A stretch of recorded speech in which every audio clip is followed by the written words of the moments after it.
guys, this is Courtney from Cosmic Clarity Astrology, and today I'm super excited to talk about Uranus in the sign of Gemini, which is going to be moving in the sign of Gemini on July 7th of 2025, and it will stay here kind of going in and out a little bit until 2033. So we have the next, 7 years, 8 years for Uranus to be in Gemini. So what is this going to be about? Well, we're going to look at this for all the signs, but before we do that, I do want to look at historically what Uranus and Gemini has represented, and then we're going to talk about predictions for the future and especially certain aspects that I do want to talk about that I think are very relevant for some of the issues going on now, and I think will bring some kind of conclusion at the end of this cycle. So we're going to talk about all of it. If this video is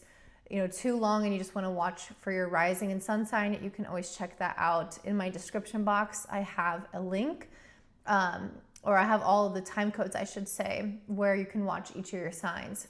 Before we jump into the video, I did want to say I am doing a free workshop on the moon, basically the whole psychology and kind of the development of our childhood years and how that relates to the moon, and a little bit of a different spin on it. So if you are interested in a free workshop on that, then you can sign up in the link in my description. It is a Zoom link.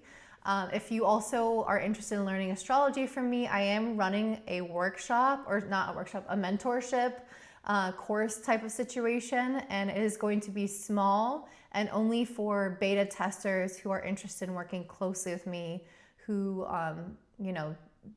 realize that I'm not exactly sure how long things are going to take and whatnot, because it is the first round. So if you're interested in that and you want to work closely with me, you can also attend the workshop, because at the end I'll be discussing more about the course as well. And that will be the cheapest price now, since the beta testers are obviously helping me as well. Okay, so let's go ahead and dive into this. So Uranus and Gemini, like I mentioned, it's transiting here on July 7th. So I kind of want to start off with a totally different transit and link it to what I feel like is relevant for this one. So if you remember back in 9/11, obviously I think most people in the United States remember that we had a lot of inner tension, especially a lot of othering, where we became fearful of foreigners or of foreign things as a nation. And that's when all of the TSA regulations were put into place as a result. So what happened then was Saturn in Gemini. So remember, this Gemini is where Uranus is moving into. Saturn was in Gemini, and Saturn is a planet of fear and restrictions and authority, and it was opposite Pluto in Sagittarius, and Pluto is also about fear, but Sagittarius is about what's foreign. So we can see how during that time, the events that took place created a fear of what was foreign and a greater regulation, Saturn, of what is in our home country and our kind of internal transportation mechanisms. The reason I bring this up is because now Uranus, which is a planet of rebellion and change and freedom and personal independence, is moving into the sign of Gemini. And as I mentioned, during that period when we got a little bit more cloistered and we had more rules and TSA regulations, a lot more fear of what was outside of us, that took place when Saturn was in Gemini. So a lot more restriction. So I think that's the reason I'm bringing this up, is because we're having almost like a total change in the energy here, where I think we can see some similarities going on in the news now for what, people being deported in the US, and a lot of, obviously I'm American, so I'm going to speak from a US perspective rather than a global perspective. So yeah, I think what we're seeing now kind of harkens back to that period of time where there was a lot more kind of us versus them mentality going on. And I think that that's trying to be stirred up now in our current government. And I think that, there's obviously a lot of division around that. But and protests happening and whatnot. And you can see how there is a change in the ways that we communicate or connect with the rest of the world when something is happening in Gemini. The internal infrastructure changes, and it affects the way that we see human rights within the country, as well as how, as one country, we relate to other countries and people of other countries. So that is going to be kind of at the centerpiece of any type of Gemini transit, is major shifts in the way that the population is viewed, especially in terms of education, travel, foreign policy, also might seem unrelated, but technology is a really big piece of this, and communication or news or messages, virtual messages or books, anything like that. Those are the types of things that can start to have some major shifts. So over these next 7 years, I think that we're going to see some really big changes in policy that we're already starting to kind of have come up now, in terms of, again, people are being taken out of their homes in the US. And anyway, I don't want to get super political, but I think we can see how there's a change in, oh, you don't have a passport, or you don't have citizenship, or you are from another country versus from the US, and how we put up, we make changes or put up walls or put up barriers. And so that is something that we can see on many levels. I think we're just watching a little piece of it now, but I like to look back at 9/11 because that was another way that that could manifest in terms of how the laws around travel were affected. And so basically, Uranus and Gemini is going to come here and create enough disruption or chaos in order to instigate some type of change that at the end of the cycle will occur. And if we look back on the past, the last time Uranus was in Gemini was back in 1941 to 1949. There were a number of wars happening at this time, and particularly 1948 was when the Cold War began. And I'm looking at my notes because I'm not a historian, believe it or not. I'm actually really not good at history at all. But there's quite a bit going on during this time in terms of the Nazi regime. I know that that was, really at its height around this time, and then started losing its power in the middle of this period of time. We had Pearl Harbor attack, we had D-Day. So Uranus and Gemini, it creates a bit of turmoil, not inherently like just on its own, I guess. But I definitely think with the backdrop of Saturn and Neptune coming together in Aries, we are a lot more trigger happy. People are a lot more,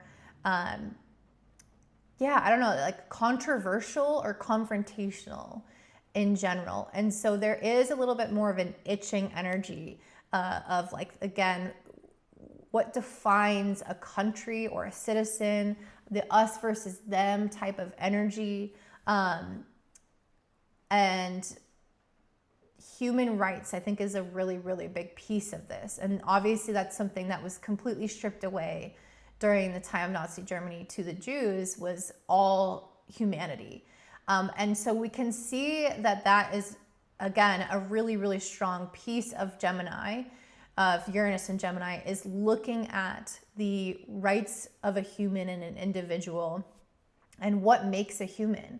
And that was also a question in the previous time Uranus was in Gemini, back in 1851 to 1866, when there was the question of, are African Americans or Black people, are they considered human? Because at that time, they were considered property or slaves, which is just crazy to even consider. But that originally was when Uranus was in Gemini.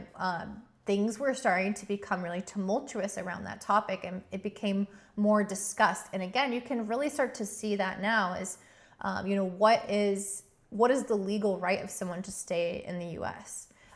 These are similar questions now. And like, where is the humanity when you're taking people and pulling them away from their families or putting them in detention centers? Those are very similar things that happened during Nazi Germany.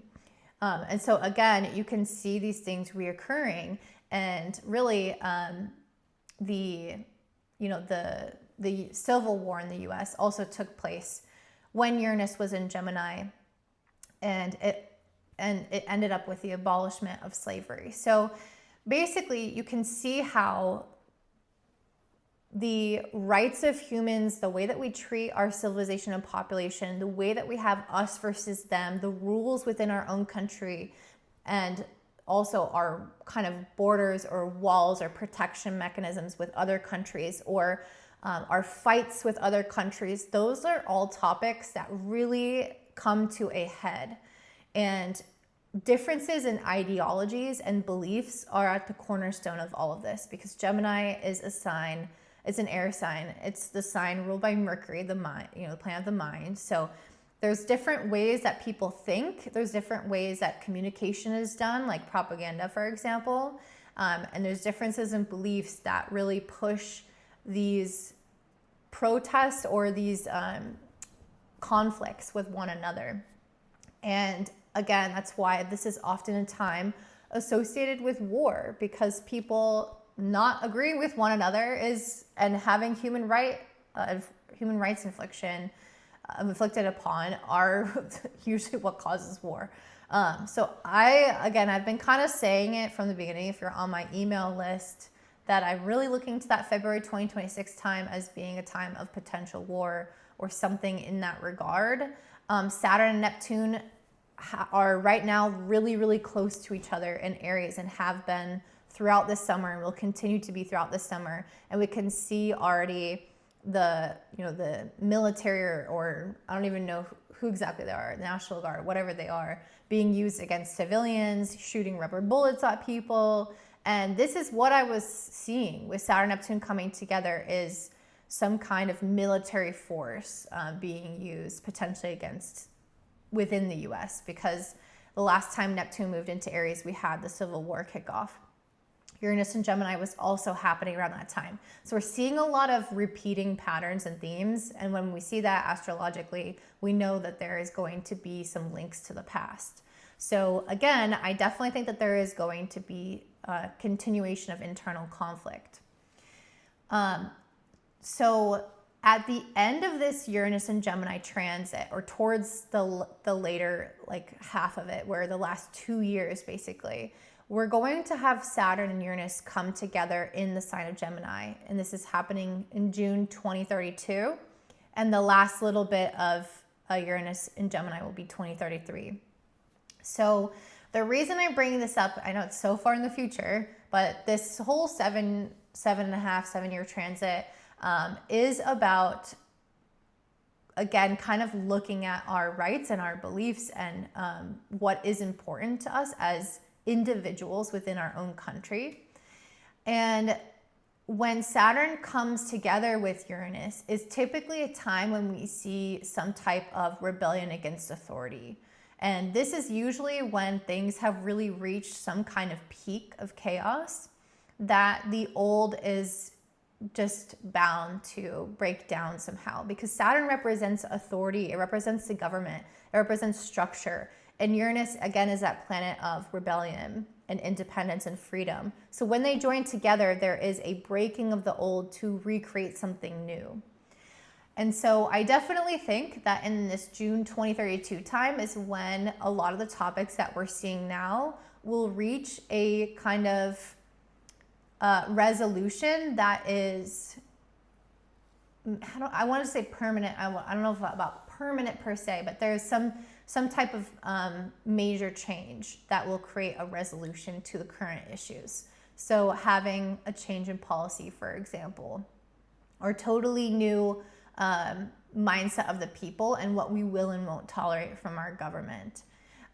It's usually a time when really conservative ideologies, which are kind of running rampant right now, and can run rampant when Saturn and Neptune come together, those conservative ideologies will break down and they will become uprooted and revolutionized in a way that creates more freedom for the people. So it really is a time when people just get so disquieted, so uncomfortable that they have to stand up and say no.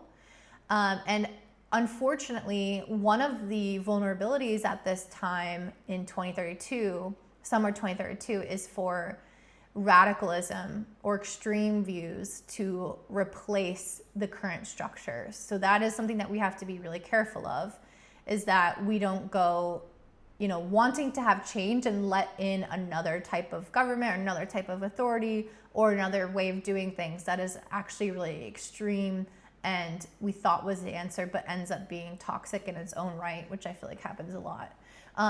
So basically, this is the larger context of what's going to happen in terms of people and human rights. But let's talk about other things that are going to be changing with Uranus and Gemini.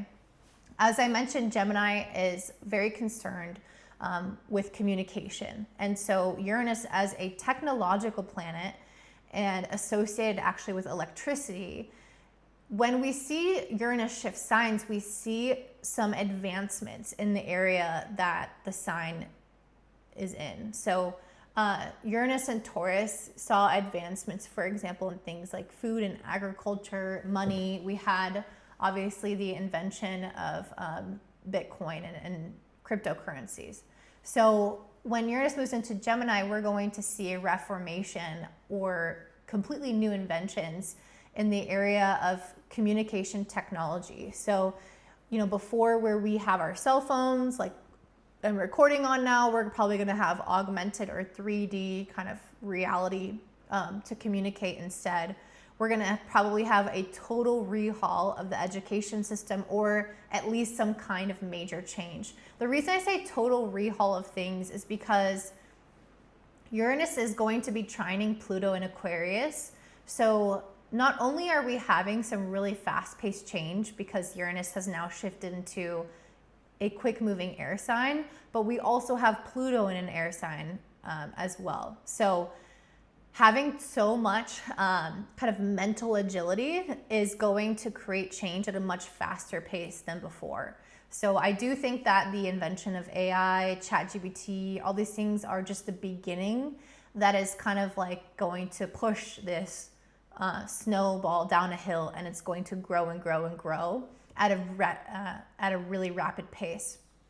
So yeah, I think that we are going to become even potentially more detached from physical reality, because Uranus is very much going to have us kind of go into our minds. So we might have, again, more of an influence, more of an emphasis on augmented reality being the way that shapes our world or the way that we communicate, and less in-person stuff is very potential. Again, change in the education system. Maybe there will be less schools and people will show up online, that kind of thing.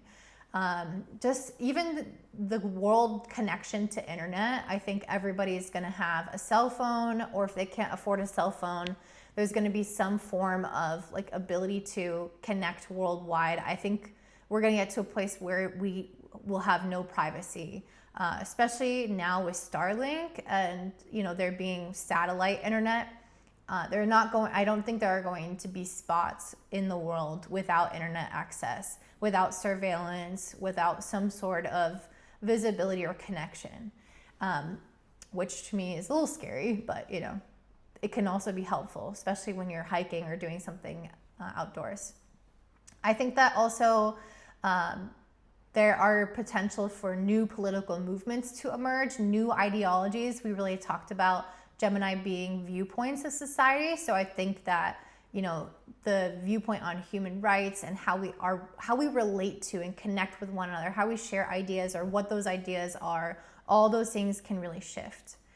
Uranus in Gemini was also associated with the beginning of the scientific revolution. So I definitely think that we're going to move into a phase of not so much looking at maybe emotions or intuition or feelings. I think it's going to be a lot about, what the facts say.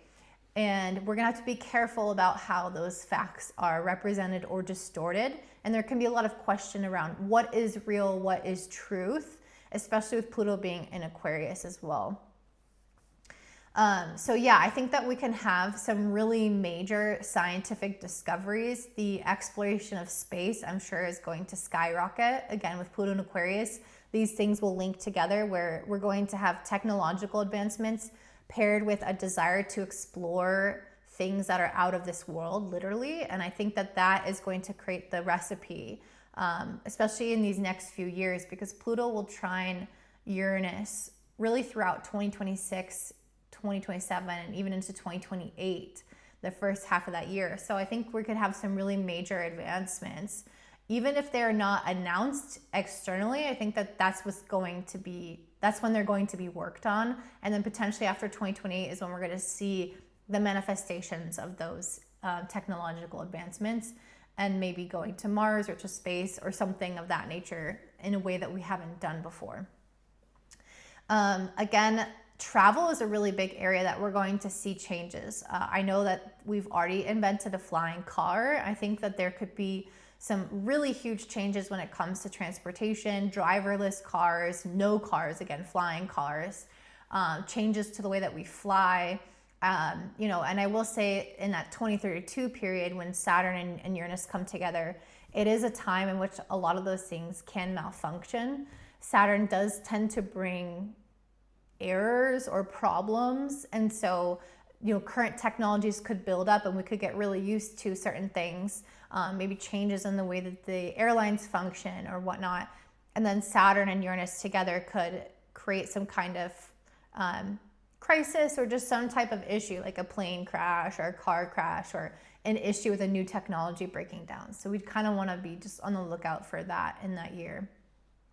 New social media platforms can come to rise. How things are shared, like journalism. I think that we're going to really see a shift in journalism. I think we already have with social media. People are kind of their own reporters. And I think we can see a little bit of that as the individual takes on more personal power. And again, that's really emphasized with Pluto and Aquarius, is the independent person and how everyone's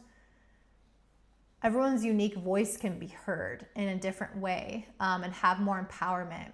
And that also could mean that there could be authority pushing back on that too, because every time we have a rise up of something, there's also, usually a suppression of it as well. So as people start to get more of a voice, I think we could also see a suppression of that voice, and what that will look like is going to vary.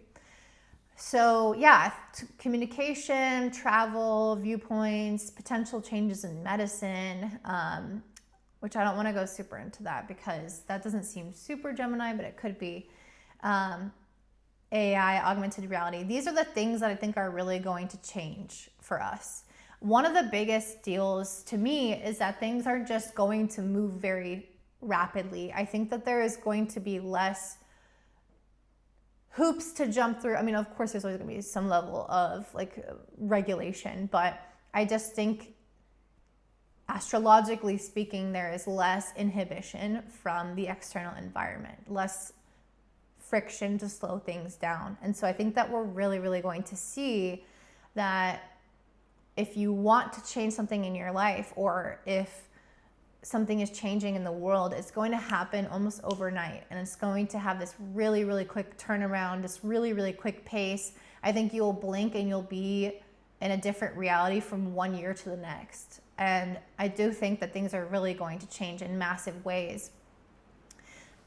And yeah, I think that we can see that in the previous years that Uranus has been in Gemini, with the ending of Nazi Germany, the ending of or abolishment of slavery, and establishment of new society, new structure to our society in the US. Those are really radical changes that obviously were not overnight, but they had. I think that life still accelerated quite quickly, and I think we're going to see that even more so now that Saturn and Neptune are in a fire sign and Pluto is in an air sign. So we don't have a lot of dense Earth slowing us down with these outer planets. And what that means is that the world is going to change a lot faster. And it could be quite a bit more volatile. And so we're going to kind of have to hold on and understand that we have a say as a personal, as an individual with a voice, and that everyone's individual opinion matters in terms of adding up to a collective opinion or voice. So yes, I guess the last thing I'll add is like decentralized knowledge. Decentralized currency is what we experience with Uranus and Neptune, or sorry, Uranus and Taurus. And now that Uranus is in Gemini, we can see decentralized knowledge. So things that are maybe not like regulated as much. I think the internet's a great example of that. And I think we're going to see that become even bigger. And again, new technologies and things that I can't even imagine to share with you guys are going to come to fruition in these next 7 years that are going to change the face of reality and how we communicate one another and the things that we even believe, the things that we interact with in our solar system and things of that nature. So yeah, I hope that that is a good like overview for you guys and looking a little bit into the past. Major changes coming up. I'm kind of excited for it because I'm a Gemini, but if you have personal planets in Gemini, you're going to be most affected by this, of course. Or if you have it on an angle, like in your first, 7th, 4th, or 10th house, you're going to be much more affected than other people will be. So you'll want to look out for when Uranus passes over those angles or those planets. And if you want a reading from me, you can always check me out at cosmicclarityastrology.com, which I link in my description box down below if you want to discover how Uranus will impact you. But let's go ahead and dive into what all the rising and sun signs are going to look like. Make sure that you sign up for my workshop if you haven't already in my description box down below. And I hope you guys take care. All right, at first we have Aries, rising, and sun. So for you guys, Uranus and Gemini will be moving throughout your 3rd house for these next 7 or so years, and until 2033. So you do the math on that. But we're gonna have a bunch of messages here for you guys. So first of all, Uranus in the 3rd house can definitely create a lot of changes in your life. The 3rd house is already a quite busy house. And with Uranus here, we can get a little bit of this energy of shifting in your path. Maybe you travel more often. Maybe you're have more on your plate, or you're running around a lot more. You could have changes in your relationships with your siblings. You could have changes in education if that's something that you're involved in right now. You could have some shifts, some major shifts in mindset, in communication, and the way that you relate to people. Also, issues with your car could come around, or you could change your car, or maybe you decide to travel more by bike or on foot, or have some type of shift in your mode of transportation. So 3rd house can involve a lot of physical movement, change in physical movement, travel again, and sharing of ideas. So let's break this down in terms of the cards that we see. So we first start off with the 9 of Cups, Emperor, and the She Who Guides, New Path, Guide, and Renewal. So I can see that Uranus and Gemini throughout these next 7 years or so is going to give you the opportunity to pursue some type of new material path for yourself. With the 9 of Cups and the Emperor, to me, this is somebody that is getting some kind of wish fulfillment. There is some kind of idea that they've always wanted to follow, or something that they've always wanted to try. Again, maybe a new path that they've wanted to go on. And I can see here that you guys are going to have the opportunity to start enacting that. So I definitely think that if there's something that you have had on your mind, Uranus and Gemini can create some type of idea or solution to an existing problem, or to advance or make necessary changes to your lifestyle in order to bring this thing about. The Emperor is also very much a card of kind of leadership, authority, and having agency. And with Saturn and Neptune in your sign, in your 1st house in Aries, you guys are definitely going through a period of development of the self. And so I definitely think that after Saturn leaves Aries, you are going to be fully equipped to step up more into some type of leadership position. And this Uranus and Gemini transition could indicate that after these next 2.5 years of Saturn in Aries, that after that finalizes, that you guys will have some kind of potential new path open up for you as a result of the work that you've done on yourself to develop yourself into more of a leader. And so I think that there's going to be some kind of new path that opens up to you as a result of some development that you do. So it could be new education and or learning something new about yourself, or again, developing some certain quality of yourself. And it could lead you again to some type of result that you're looking for, this new path. So we also have the Four of Pentacles, the Devil, and the She Who Regrets. So this to me indicates that there is the potential for some energy of the past to come back up, especially with this card speaking about, battle, victory, bitterness. I think that this could really speak to relationships and maybe some change in the way that you view relationships with others, or the way that you approach relationships with others. With the Four of Pentacles and the Devil card, this really represents somebody who is kind of has a little bit of almost like a jadedness, I think, a little bit to it. Somebody who maybe has been hurt in the past, or who is really guarded in some way. And, Saturn in Aries can also bring this up, this feeling of being maybe a little bit more on your own in certain ways, or not having maybe as much support as you would like. And so there could be a feeling of that kind of exacerbated as Saturn moves through your sign. And then Uranus and Gemini could really show you the mistakes in your thinking with the Four of Pentacles and the Devil, how you could at times be maybe overly independent even though Uranus and Gemini is about being independent. And I think with this independence card, that's super important for you guys. But I think that there needs to be some type of balance here, because as an Aries, you guys could be overly self-reliant. So there is going to be a need to learn with Uranus and Gemini how to balance having that kind of self-reliance and independence with the right amount of kind of healthy interdependence.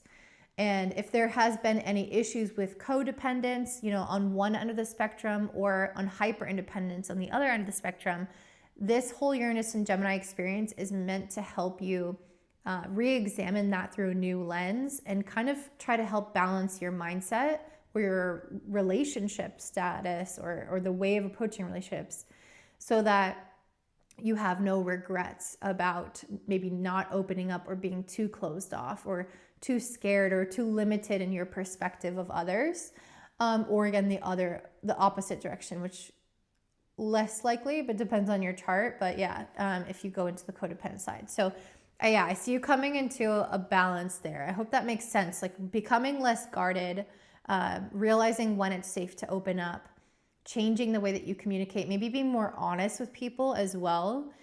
Being more honest with yourself around when you're coming from a kind of place of self-preservation rather than a place of true companionship. And trying to protect yourself versus being willing to be in a genuine and open connection, and taking the risks that comes with. So I just think that there's going to be some type of nuance there that you discover within yourself that will improve your relationships. We also have the Tower and the King of Cups with the She Who Radiates Knowing, Ambition, and Confidence. So I feel like there is going to be something during this experience that shakes you to your core for some of you. This could be with the Tower card, something that is totally changing the fabric of society and you're just swept up in that and it's not personal. Or this could be something within your own life that is a radical change to you. But the Tower card represents some foundational aspect of our life being removed. Uranus in Gemini is really dynamic, and it is going to likely remove the security system that a lot of us have in place, our defenses, our conditioning, our way of seeing things, our way of always doing things. Uranus and Gemini is going to radically shake that up. So if there's some kind of thing that you've really attached yourself to that has become outdated, I think this will differ from person to person. So I don't want to go super into that, but some of you guys have attached to something that is becoming outdated. Over the course of Uranus and Gemini, this thing is going to be ripped away in some type of fashion. And I think it's going to really have you change from the inside out with the King of Cups. I think you are going to become very emotionally mature. I think you are going to realize what really matters to you. I think you're going to have a lot more self-awareness around why you were attached to that thing. And as a result, be able to shift your perspective around your priorities, your values. And yeah, I can see you knowing yourself much deeper and having a deeper emotional connection to the things in your life. So if there was something vain or something shallow or something that you were lying to yourself about, or that you were connected to or attached to that was just almost like feeding off of your energy, if there was anything like that going on in your life and it wasn't real or genuine, I see you coming out of that, or it being taken away from you, and you being left with something that is actually a lot purer, stronger, and malleable in a positive way. You know, being able to adapt to life's changes. With the knowing and ambition card and confidence, this to me gives you a lot of natural confidence, because as a result of going through this change, it might have kind of made you skip, if you're running, like it maybe made you kind of trip for a second, but you keep running afterwards, and you see that trip or that period of your life that might have been difficult actually taught you so much. And as a result, you become really, really self-assured, really, really confident.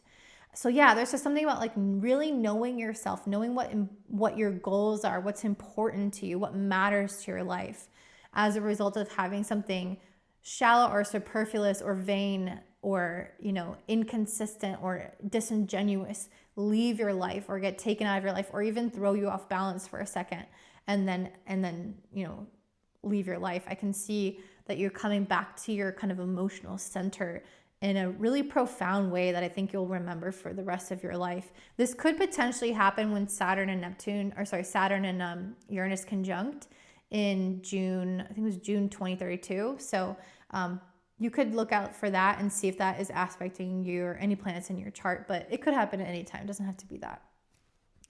The Liberation is your final card, and this to me just speaks to you being freed of things that, again, are disingenuous. I think that you're going to have some kind of new path open up for you that you have always really, really wanted.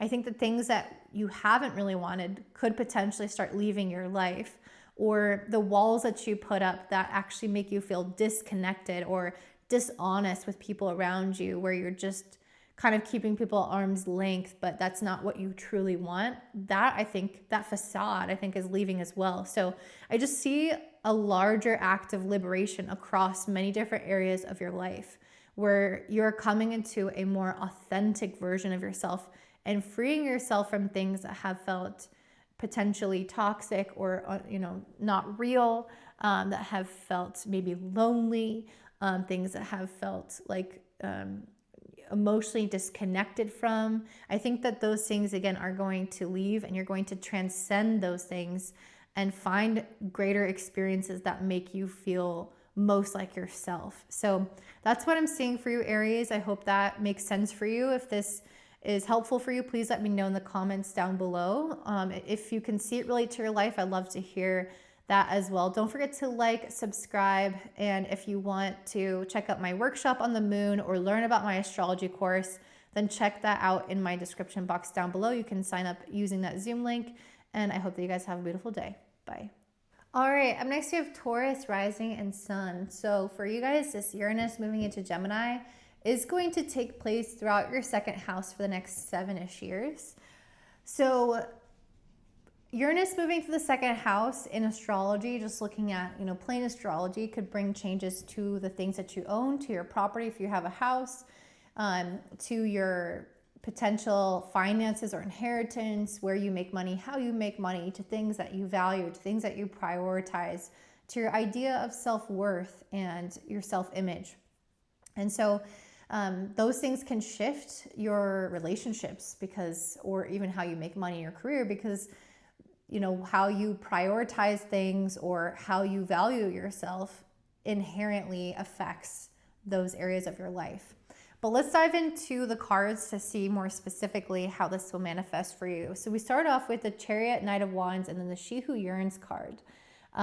So to me, this is saying that there's going to be something in your life that you decide to start prioritizing. The Chariot is a card of willpower. It's also related to Cancer, and right now we have Jupiter in Cancer. So this to me feels really significant for you guys, because there's going to be something that mobilizes you, especially because Jupiter in Cancer is moving through your third house. So I see you getting up and going. Knight of Wands, Chariot, these are passionate cards, fast-moving cards, taking action when you feel inspired and feeling inspired quite a bit.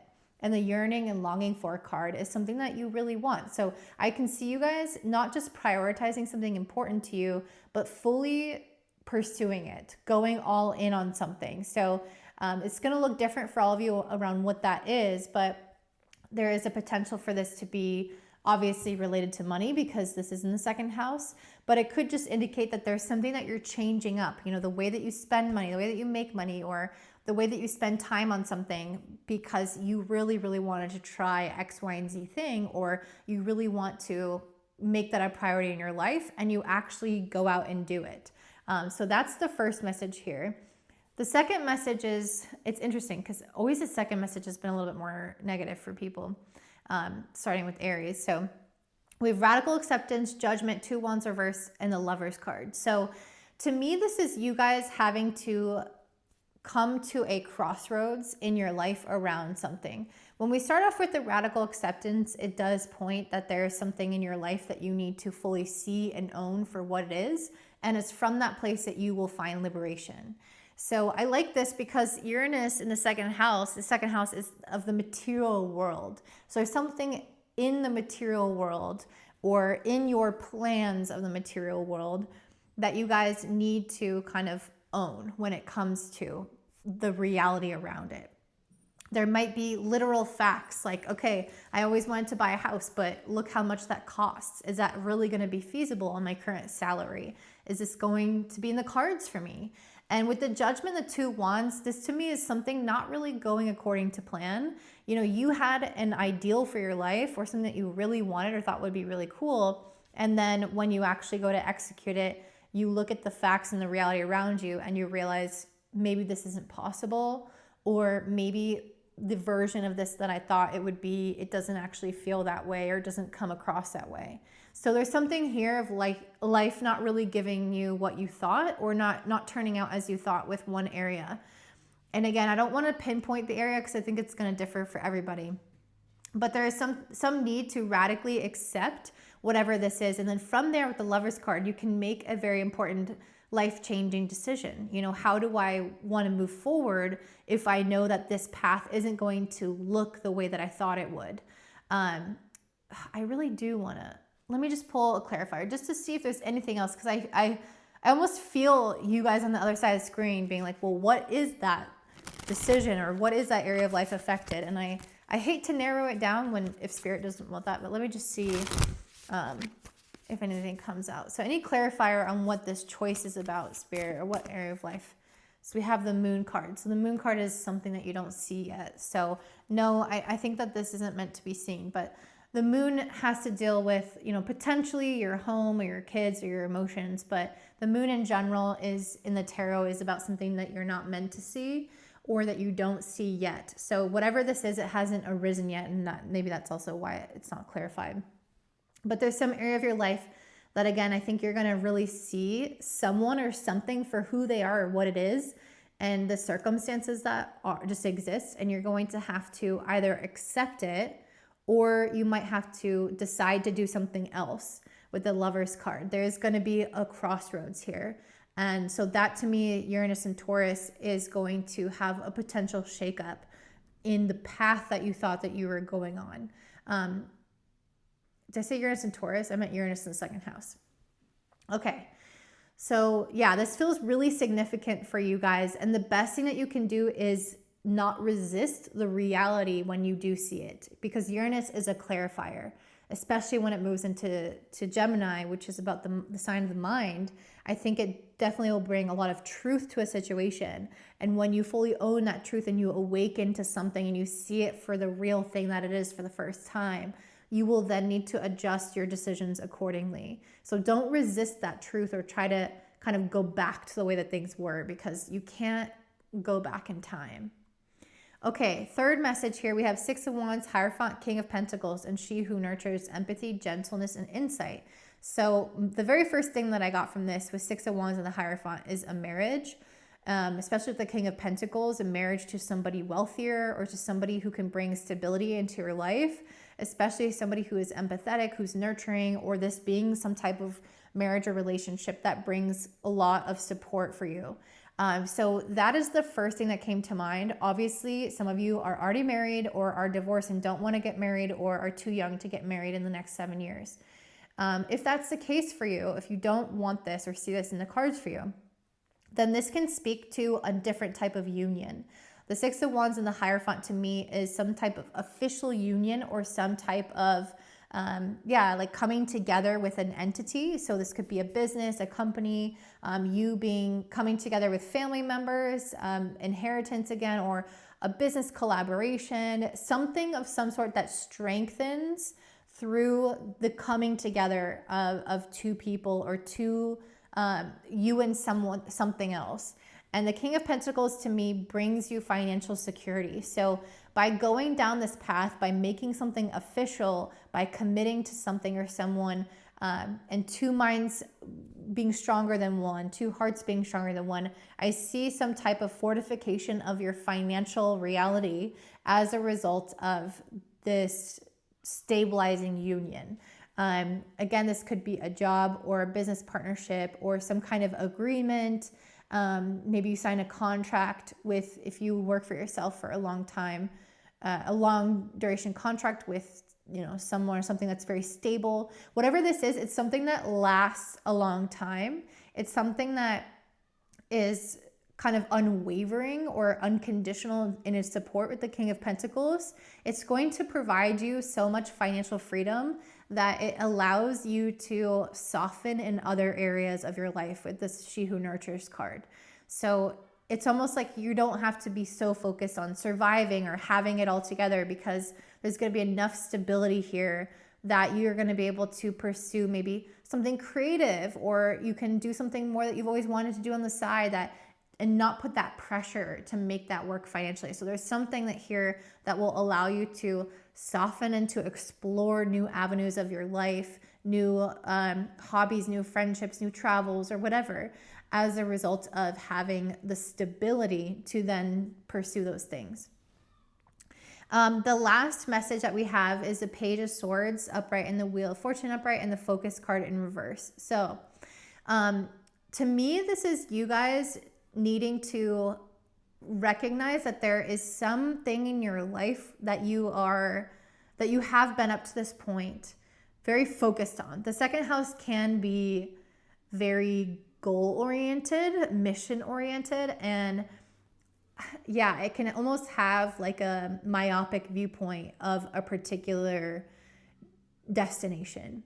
And I think that Uranus moving into Gemini is going to very naturally and gradually kind of pull apart these really tight like lattices, if that's a word, or like the woven pieces of a particular framework where you're like, this is where I'm going, this is my plan, this is my direction, and it's really woven tight, all these different aspects of it. And I can see it slowly kind of loosening to create room and spaciousness for inventiveness and creativeness that was not previously there. So becoming more open-minded is a simpler way of saying this. I can see you opening up to brand new ideas that actually make way for greater increase in fortune, greater luck, greater financial increase. And I think that there's something about this that is very freeing for you, because you might have been too dedicated or disciplined around one track of mind, too focused on one specific thing working out in a specific way. And as a result of kind of experimenting or playing with things or playing around with new ideas and letting in, new concepts or learning more from your environment or from people and trying things on, I actually see that allows you to kind of create your own unique modality of something that you wouldn't have otherwise found, and that creates your success. So I definitely think that this is going to be material success because this is in the second house.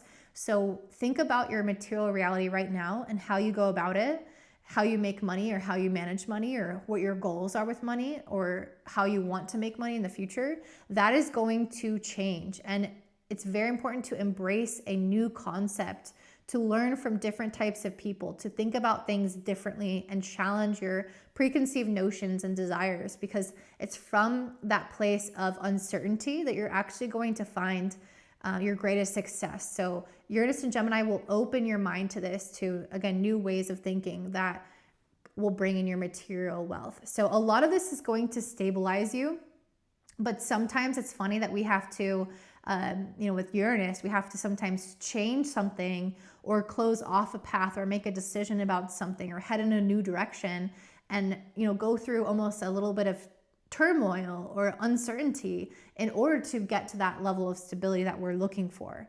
And of course, as a Taurus, your ultimate goal at the end of the day is some type of stability in some sort, in some area of your life. So it's almost through that process of change and challenging what you've done that you will find the stability that you're looking for. So that's what I'm seeing for you, Taurus. If that helps you, I would love to hear from you in the comments down below. If you could see this relating to your life, I'd love to hear about it. This is a larger, 7-year period. So obviously if it doesn't all resonate, give it time.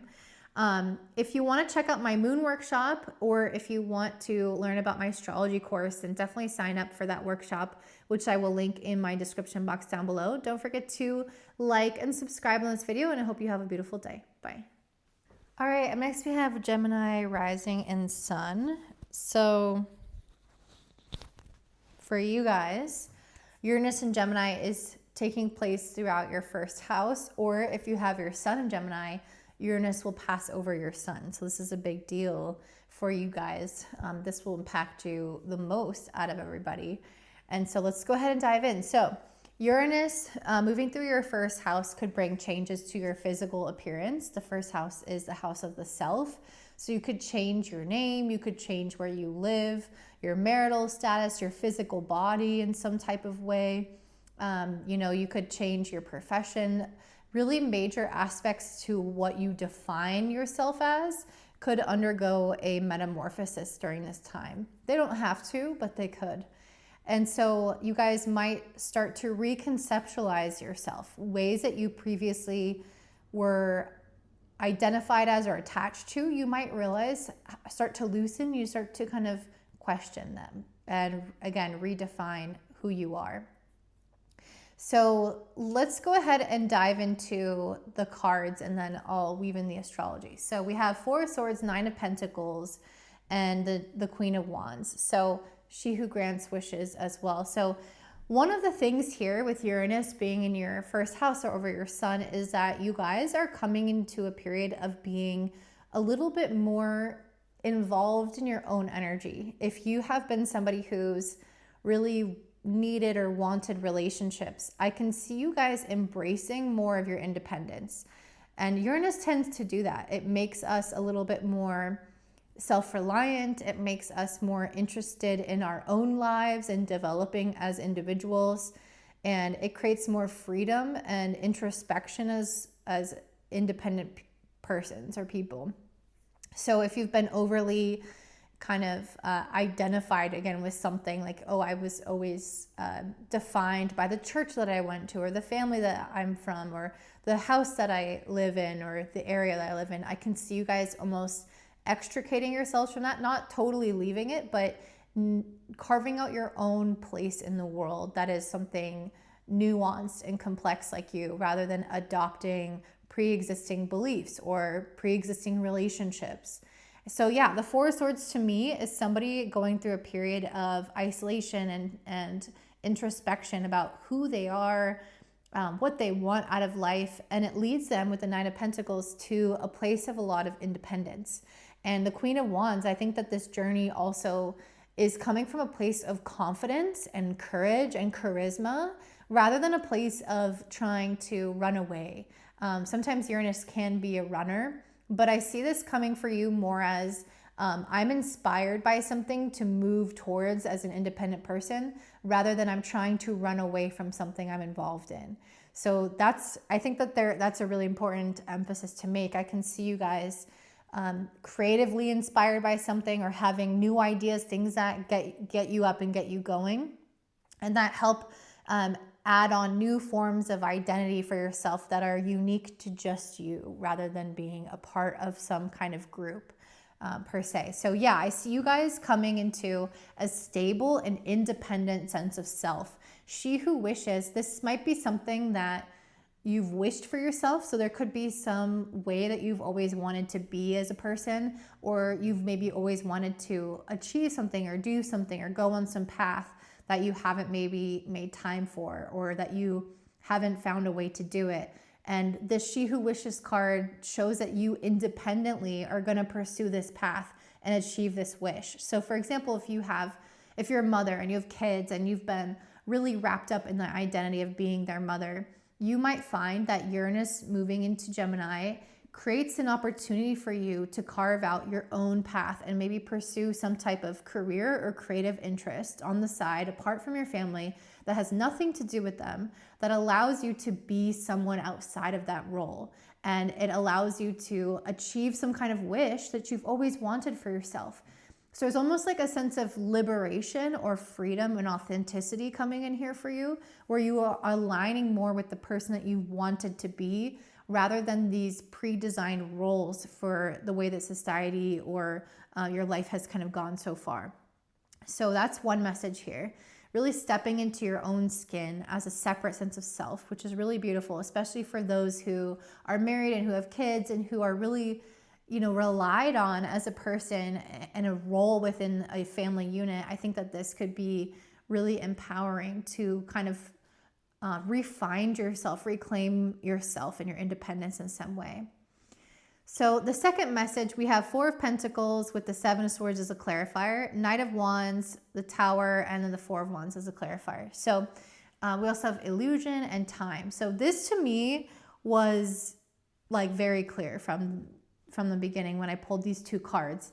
Illusion and time, I think, literally speaks to what it is. So I think that some of you may have experienced or have been entrenched in the illusion of time. So thinking I'm running out of time, or thinking of time linearly, which is of course how we experience time, but that's not actually how time is. And so you can feel like, okay, well, I'm getting to this age and I haven't achieved this thing yet, or I'm getting towards retirement and I'm running out of time and I'm feeling the pressure of like life running past me and me not having achieved certain things. And I just feel this almost like tension or anxiety or this constriction around those thoughts. So I think that some of you guys may have been kind of succumb to the pressure of society and the pressure of linear time. Both of those things incorporated together. So really feeling like you have to catch up, or that you're running out of something. Around running out of time to accomplish something or have something for yourself. So that's the backdrop of this. Then we have Seven of Swords and Four of Pentacles.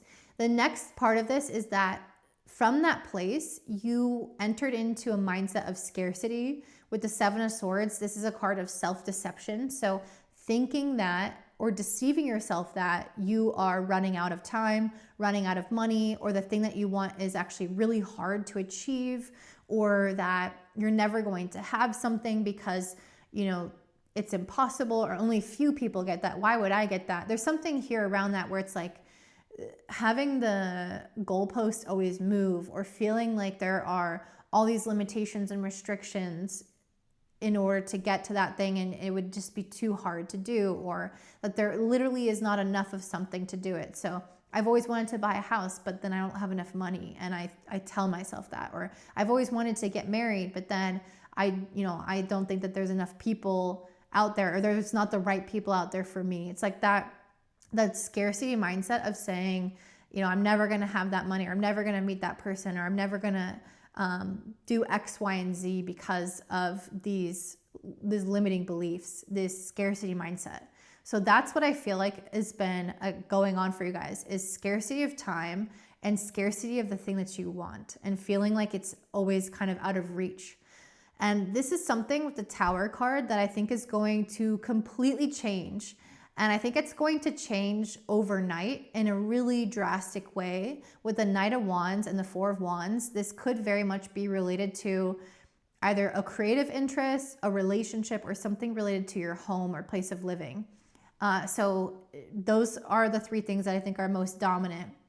But it could be something else if it doesn't fit with that, if you're bringing something up for you. But the Tower card and the Knight of Wands are very fast.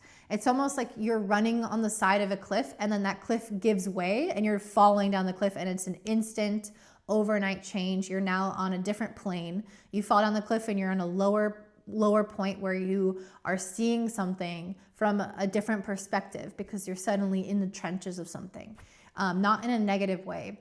It could feel negative, but I really don't get that feeling with this at all. I really get the sense that it's coming from a negative place to a positive place, where you see scarcity and then all of a sudden something happens and it's like an overnight success, an overnight change. So you find the person you want to marry and it happens really fast, or you find the house that you want to live in and you actually are able to get the money and it happens really fast. There's something here of like things progressing really rapidly. And Uranus is about that. It's about really sudden, shocking change.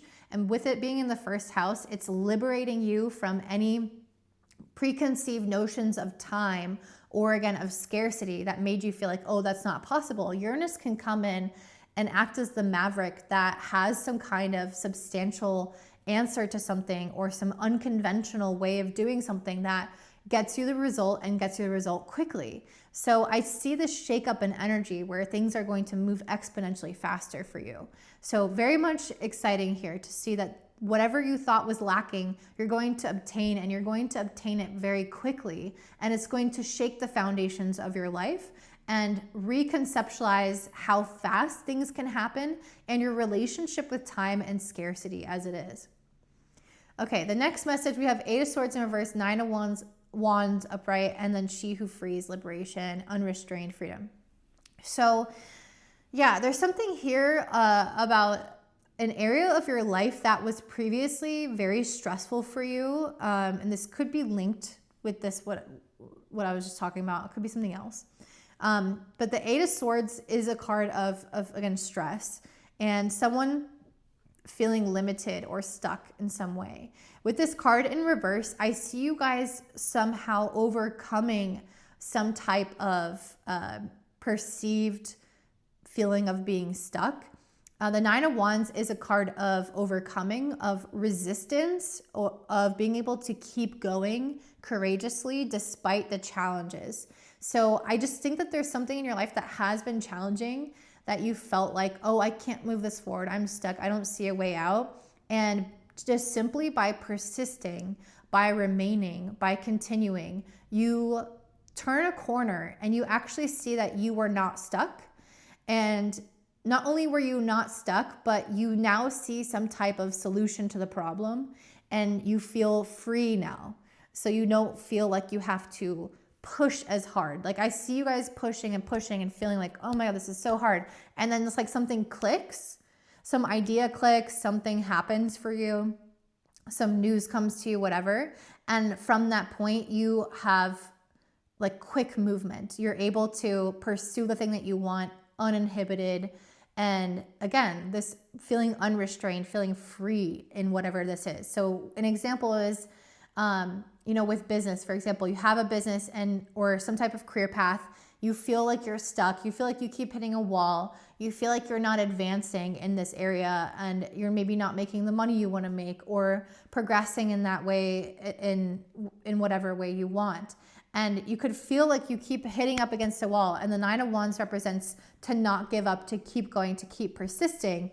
And then the liberation card means that at some point along the way, you're going to realize that there is some kind of solution. Maybe there was another job that you could have, I don't want to say completely changed, but there's something here where you're going to make some kind of change or have some kind of realization like, oh, if I just market it this way If I position myself this way, or if I make this change to my offerings or my schedule, or if I get this education, and then once you do that thing, it actually allows you to move very quickly. So whereas before you might have felt like you were going uphill, then you feel like you're going with the momentum downhill to the spot that you want, or quite easily. So downhill in a positive way is what I'm trying to say, that there's less resistance. So yeah, I hope that makes sense. There's something here where you you realize it.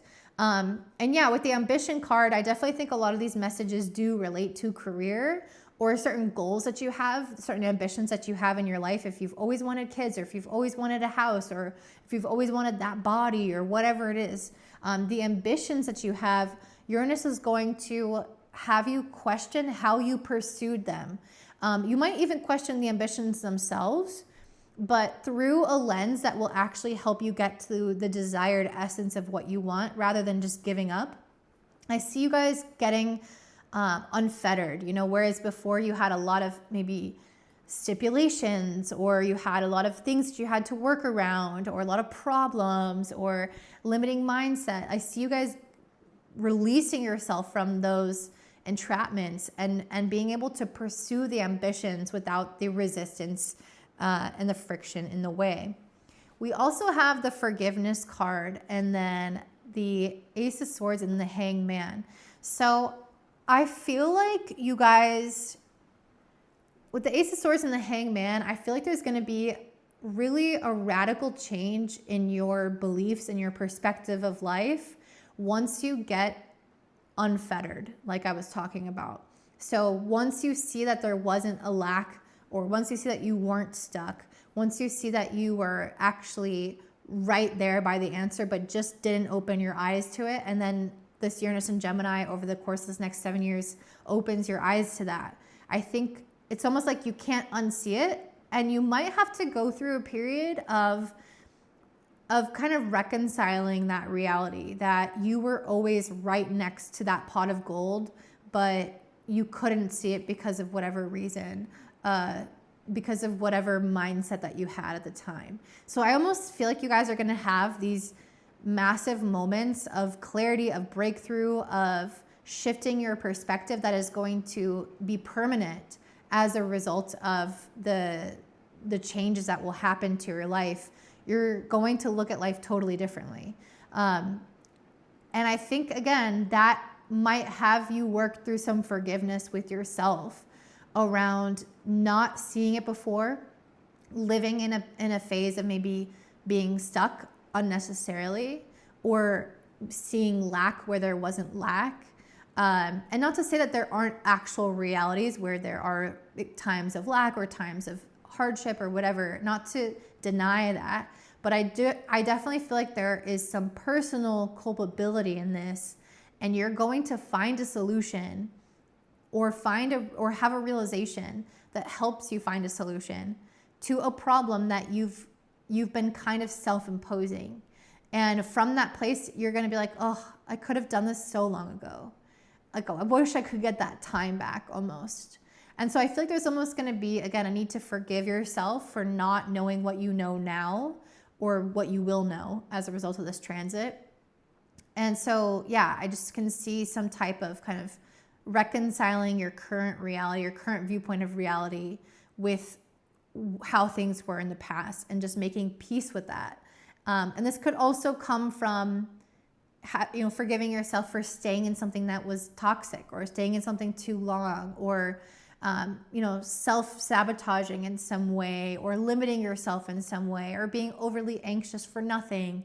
It's like almost having to forgive your past self for the mindset that you were in at the time. Because Uranus in your sign just brings truth, brings clarity, brings freedom of thought. And once you see that, again, you will never go back to seeing things differently or unseeing it. And you'll have to make peace with what you didn't know before. So that's what I'm seeing for you, Gemini. If you want to check out my free moon workshop, which I will discuss kind of the psychology of the moon in our developmental years. And I will also discuss my new astrology workshop, or mentorship / course. If you're interested in checking any of that out for free, the link is in my description box down below. Also, don't forget to comment if this made sense for you or helped you in any way. Subscribe, like the video, and I hope you guys have a beautiful day. Bye. All right, I'm next to have Cancer, Rising, and Sun. So Uranus and Gemini is going to be moving through your 12th house. And usually when Uranus moves to the 12th house, we can go through more periods of isolation in some type of way, or changes to our spiritual life, or even where we live, maybe relocating to a foreign country. And it's generally a time where we can get to know a little bit more of our subconscious or unconscious, especially as it's transited or aspecting other planets, like new and full moons, for example. But let's go ahead and dive into the cards, and I'll weave in the astrology. So we start off with Six of Pentacles, Two Wands reverse, Hermit, Knight of Pentacles, Four of Swords. So I just thought that was interesting because most other groups had pairs of two, and you had a pretty long, uninterrupted message for the first message. So I did want to say that that stood out to me. So there's something different and unique about this Uranus in the 12th house experience for you from the other groups. And I will say that I think this is because the 12th house is the most invisible house in terms of our personal awareness. And so I think that in many ways, you're going to be going through a longer and internal journey. So it's this swiftness of Uranus and Gemini, having all these outward changes and things being super dynamic. That might not be your experience necessarily. You might have a different perspective of this. And that's why I think your group was different than the rest. So starting off with the Six of Pentacles, this card speaks to generosity. The 12th house is often linked to charities, to helping the unfortunate, and to also being able to receive help from others in some type of way. So I could see you guys going through a period of being more of a humanitarian, thinking more about the collective or a specific group of people that need your help, people that are struggling in a difficult time. Or you could be the one receiving this, but I see some type of generosity really being bestowed upon you, or you doing that to charities, or being more charitable in general. So that's one of the messages. It feels like you are more compassionate, more connected to kind of spirit, and how maybe you're meant to give back or make a difference, and how spirit feels, kind of fuels that within you. Then we have the Two Wands in reverse. So this card is kind of about not moving forward with certain plans, or having an idea of certain things, but then they don't fully manifest, or just things kind of not moving forward in some way. And I can see this with the Hermit and the Knight of Pentacles and Four of Swords. These are all really internalized cards that speak to slowing down and things especially the Knight of Pentacles. This is literally the slowest card in the deck. So I think that there's something in your external material reality in the world that is going to kind of ask you to pump the brakes a little bit. So you might receive enough support with something to be able to coast a little bit more during these next several years.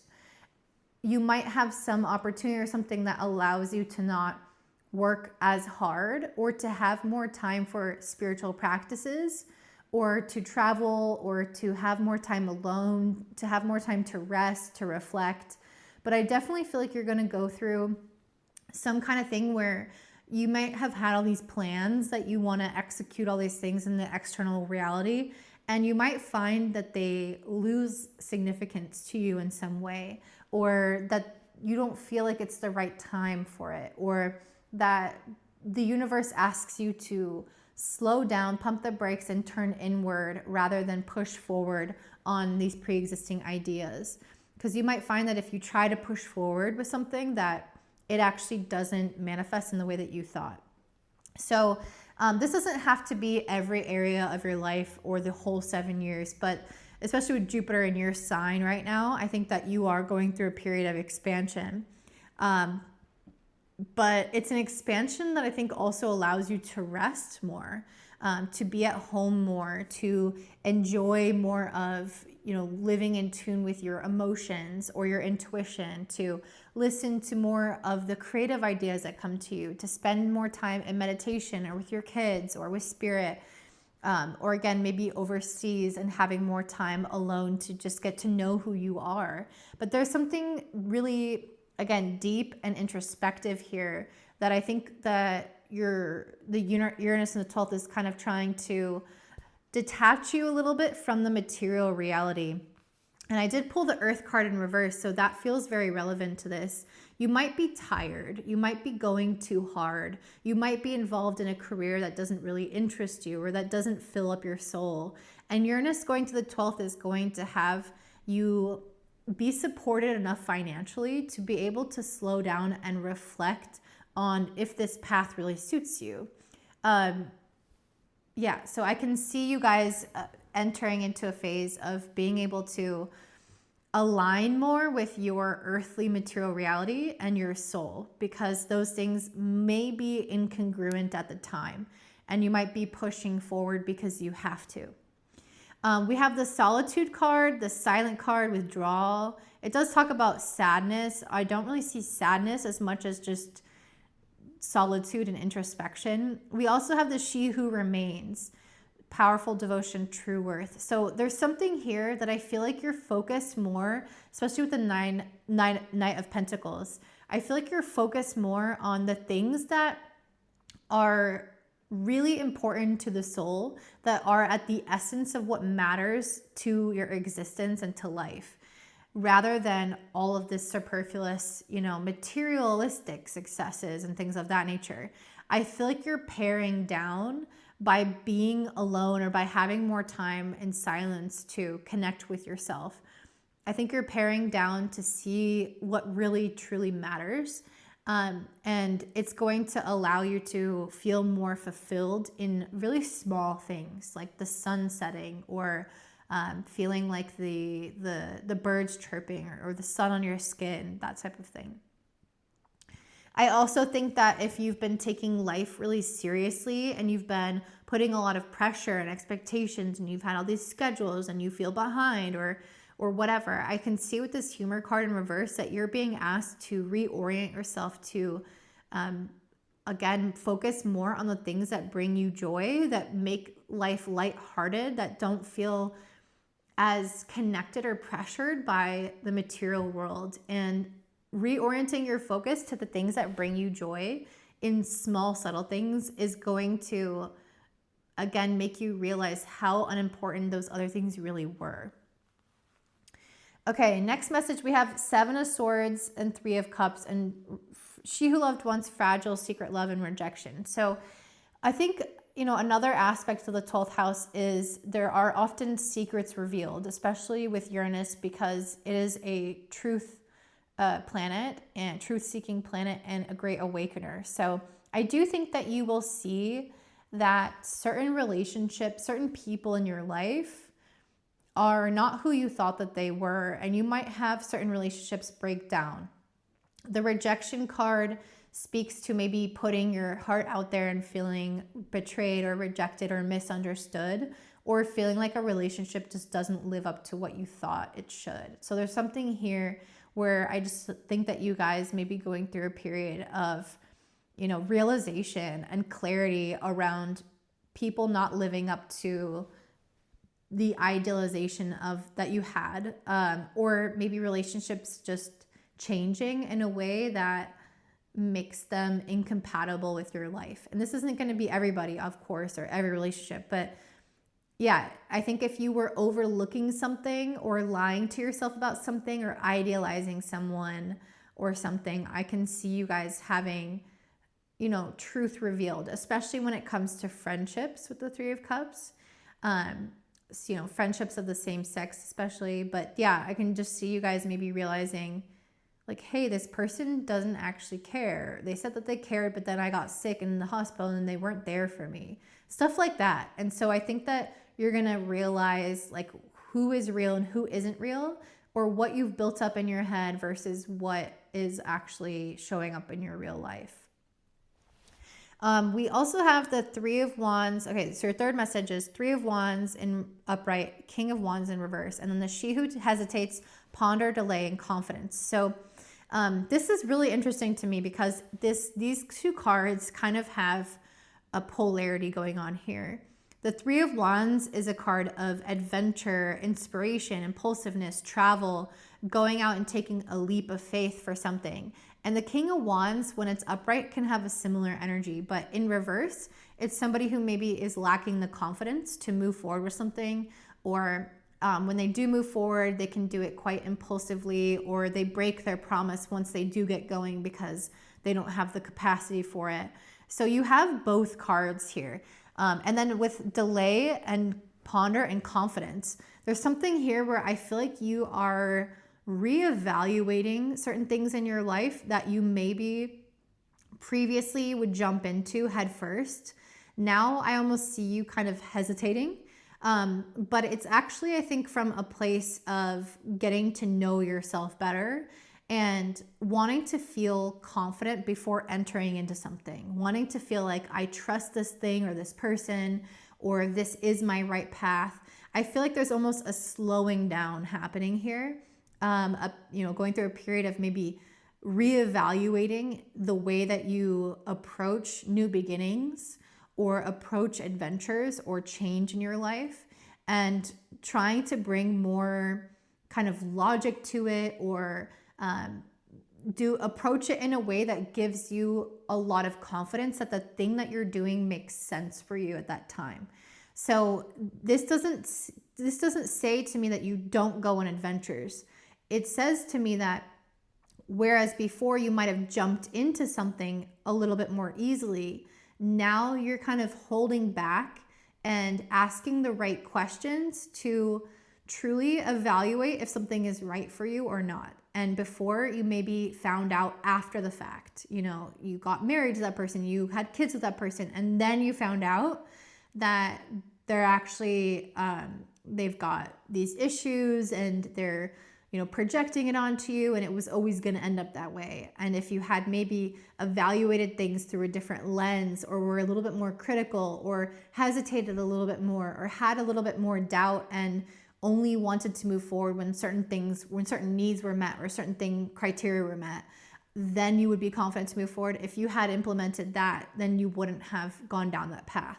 So I almost see this as being like a protection mechanism of realizing that there are certain things that you can embark on the adventure of it, but it's important to first vet that experience or that person or that situation as much as possible to make sure that you intuitively feel very trusting and also just emotionally feel very confident about the experience before going down that path. So this is not a don't do that thing. It's I'm now looking at these types of things through new eyes. So if you used to jump into that relationship or that marriage and now it ended badly and you're like, okay, now I have different criteria and I'm not going to just believe what they tell me. I'm going to look for this action and this action and this evidence, and then I'll move forward with that person and commit.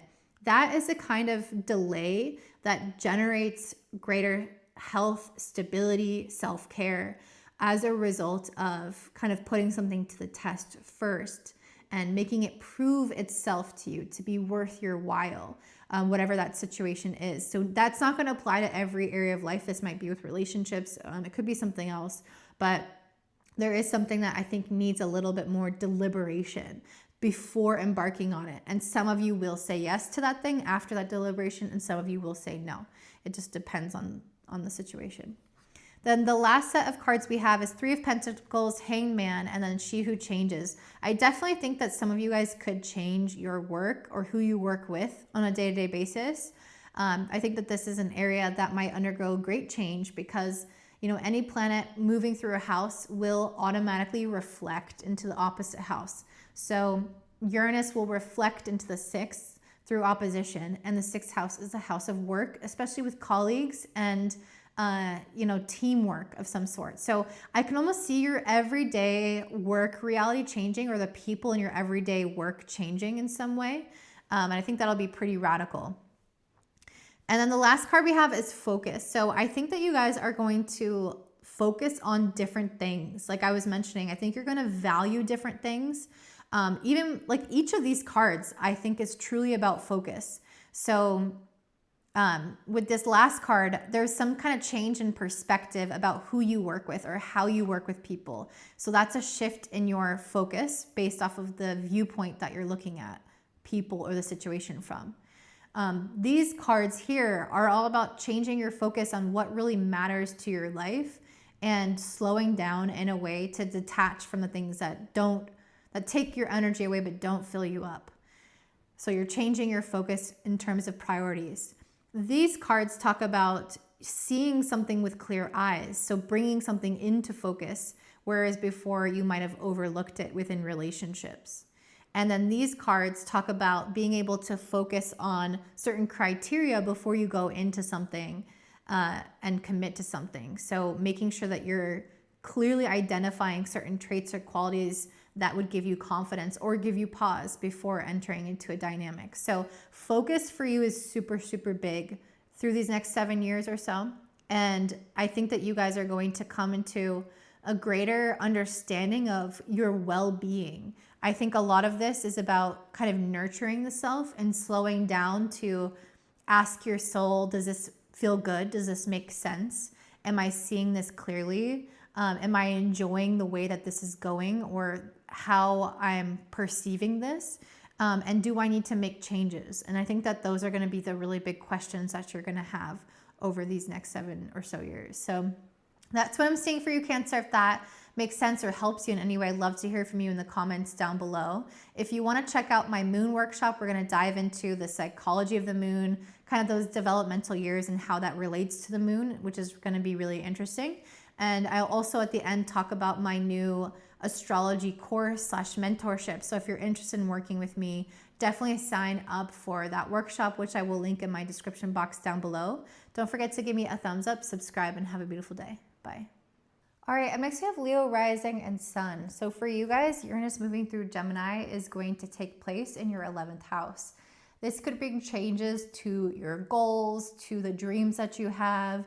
This could bring changes to your friendships and the type of people that you attract, or your sense of community, even where you live, or your online dynamics and relationships. So let's go ahead and look at the cards and get more specific with it. So we start off with the 8 of Wands in reverse, the Empress, the She Who Avenges, Revenge, Outcome, and Justice, and then the Fortune card. So the first message to me felt really clear that there is going to be some change in the way that you focus or the way that you are able to achieve abundance. So with the 8 of Wands in reverse, you might start off the year of 2025 having a lot of irons in the pot. I never know the saying. Anyway, a lot of things that you're doing to maybe make money, or a lot of goals that you have with your career. Maybe you're doing some side hustles plus your original job. I don't know, there's just some feeling of like diverting your attention into many different paths. And it could feel like you have to maybe do that to sustain yourself or to live out some of your goals or your dreams. With the Empress card coming after this, I feel like it's trying to say that there is some shift in your fortune that is going to allow you to focus on one specific thing instead of trying to spread your energy thin through many different focuses. So if you have a side job and then a main job or a bunch of little jobs, this is you getting one path, one job, one focus, or having some type of change in your financial reality. Maybe the place that you live becomes cheaper. Maybe you move in with your family or move in with a friend. Maybe you get some inheritance or get some random money from something. But I see that there's more of this flow of abundance, and there's not so much of a need to hustle before. And so it feels like a pulling in of the energy and maybe getting to explore things that allow you to feel abundant and not like you're rushing around and having to catch up and maybe always like a little bit scattered or a little bit behind. There's this feeling of having maybe just one source of income, or at the very least having this ability to attract abundance more easily, so that you don't have to market yourself in many different ways or always try to put yourself out there or be really busy. And so there's a sense of feeling like things come to you, or things become streamlined in some way that allows you to receive more. And with this Justice card, this is something that is as a result of previous efforts. So this is not coming randomly to you, but it's happening as a result of your, reaching out to people in the past. And then those alliances come through for you now, which is very 11th house. We often can benefit from our connections in some way. Maybe somebody that you knew in the past or that you helped in the past is coming back around and giving you a job, or maybe because of previous efforts, you're getting a raise, or there's some type of benefit from your discipline and dedication in the past. Even if it's not related to this thing, it's almost like it's in the karmic pool and it's coming back around for you. And with the Fortune card, it speaks to you becoming more fortunate, more financially prosperous, more stable, or being able to receive more, have more opportunities come to you without, again, having to feel like you have to kind of try to run around and keep up or pay old bills, or just like this feeling of running yourself ragged or being behind somehow, or having to do too many things and spread yourself too thin. It seems a lot more focused, centralized, abundant. You're very trusting now because you're seeing things come back to you. It feels more like you're entering into a phase of reciprocity with the universe, where previous efforts are being rewarded. So that looks very positive for you guys. I'm excited about that. The next thing we have is Queen of Cups, Queen of Wands. So both of these cards have a very creative nature. They are not operating from the material reality. They are coming from a place that is trusting that their material reality is good, that they're stable, that they don't have to worry about that. And from that place, they're then able to go into a phase of creativity and intuition. So really listening to like what you have the feeling to do, the mood that you're in. Maybe I want to take up this writing class, or maybe I want to take up drawing, or learning an instrument, or joining this hobby like D&D, or some other type of avenue that is not based off of practical things, logical things. It's purely based off of instinct and inspiration and excitement and intuition.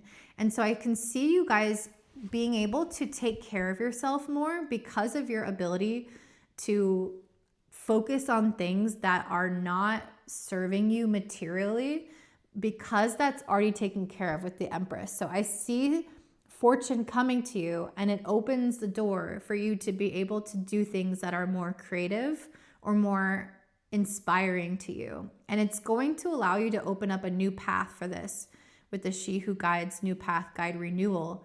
There is some new path that allows you to be emotionally fulfilled, or to somehow take care of yourself by doing this thing. So like, let's say you're learning piano. Maybe it's, you taking time to play the piano that really fulfills you emotionally, and you start a new path with it, and it takes you somewhere else in your life that you maybe wouldn't have gone before. So yeah, it's like a new path that arises because now you have some capacity or time freed up to explore things that really feel like they're more for fun or for pleasure or for fulfillment. Okay, the next message, we have Knight of Cups and Three of Cups, and then Surprise, Discovery, Revelation. So these are cards of romance and relationships, like friendship connections. So, and then the Surprise card to me speaks to this being something that comes really suddenly. This is not surprising to me that you're gaining fortune, because the 11th house is an auspicious house in relation to the ascendant. And then the 11th house is also a relational house. So it's not surprising to me that you would have fortune and relationships be, primary things that come up for what's manifesting for you. So I definitely feel like you guys are going to enter into surprising new connections. That's what Uranus is about. There are sudden things that change in our relationship dynamics with people that we didn't expect. So new people can come your way, people that you are likely not used to being friends with, because Uranus has an eccentric quality. So you might start attracting different types of people than you're normally attracting. You might have people suddenly leave your life or suddenly come into your life, but it feels like an overall net positive, whatever happens. So if maybe some people exit, you're going to find new relationships that are even better. So it definitely feels like you're entering into an era of having people come to you to support you, maybe new romantic interests or friendship interests that are going to open you up to new sides of yourself. And yeah, with these butterflies on this card, I feel like it's going to shed light on how different aspects of yourself and allow you to transform as a result of these people coming into your life. So maybe somebody has an interest or a personality trait that unlocks that within you, and you realize that was always within you, but just hadn't been perceived yet. So I definitely think relationships are going to play a really pivotal role into your development and the changes in your life this next few years or 7 years. The last message is not as pleasant, but it is important. We have 5 of Cups in reverse, 4 of Cups, the Moon in reverse, and She Who Surrenders. So 5 of Cups in reverse is a card of disappointment, but it's in reverse, so it does indicate that the disappointment's ending. How I perceive this is things in the past that have let you down. I just feel like there could have been opportunities or relationships or stuff that you wanted to work, and they led to disappointment. They led to rejection or pain or discomfort of some sort.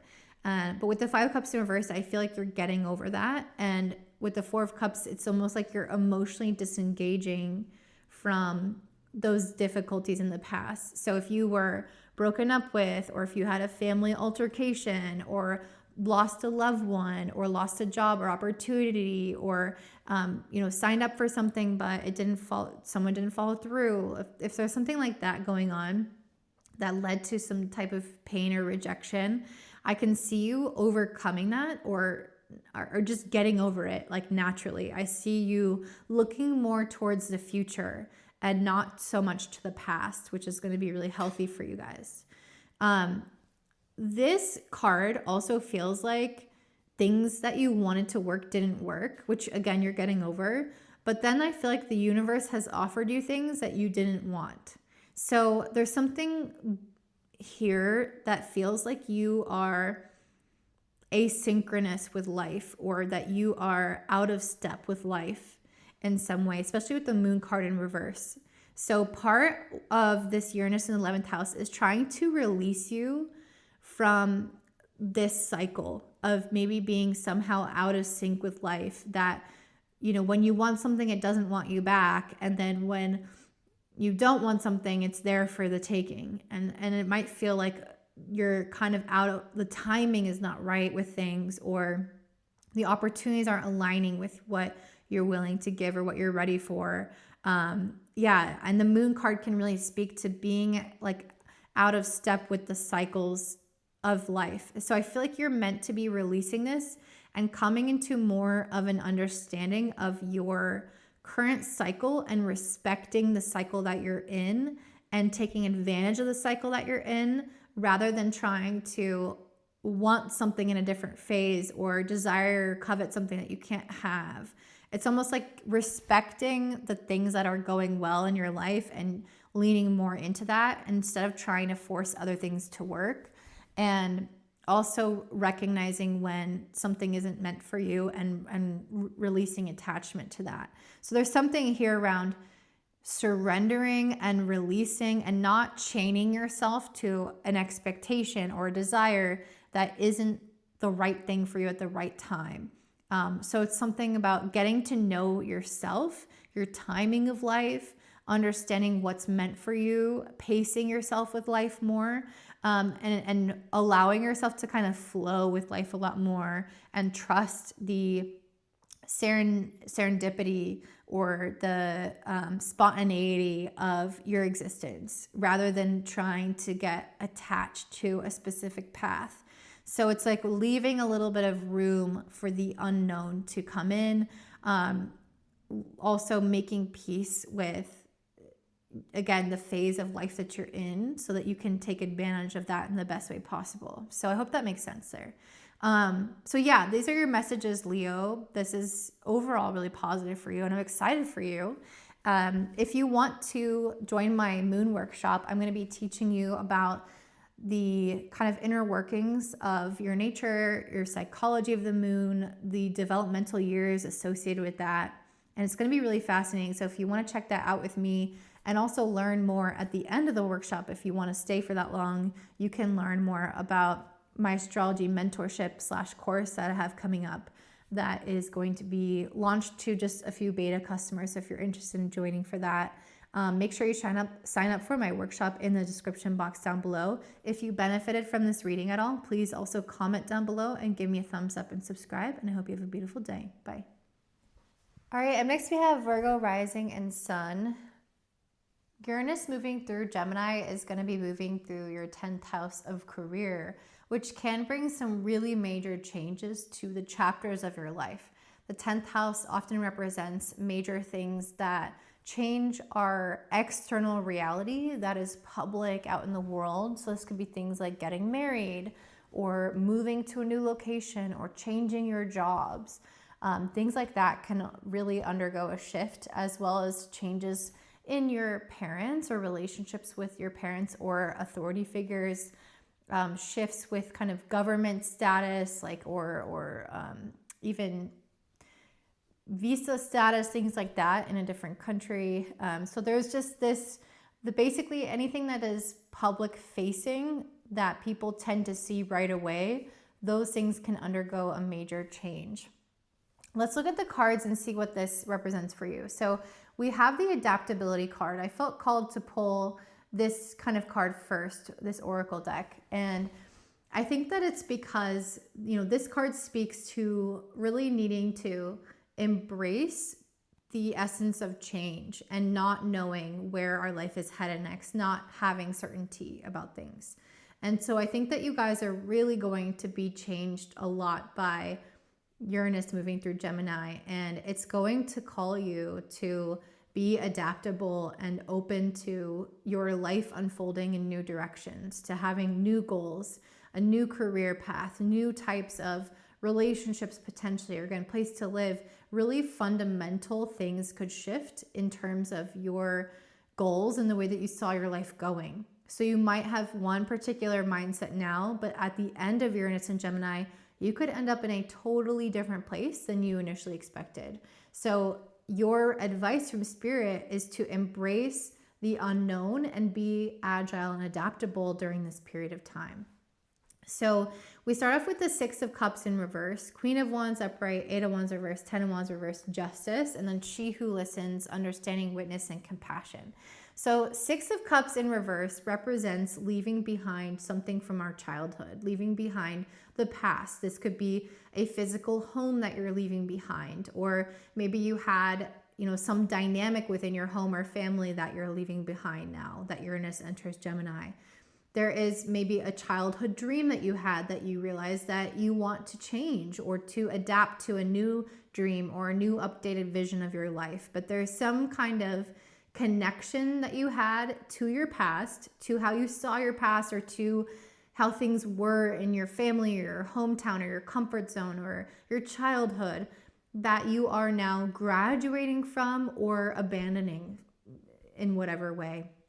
In order to upgrade your life, something has become outdated. And so you've left the familiarity of that past to embark on a new adventure. With the Queen of Wands, this is somebody who is very strong in their own energy. They are creative, they are confident, they are charismatic.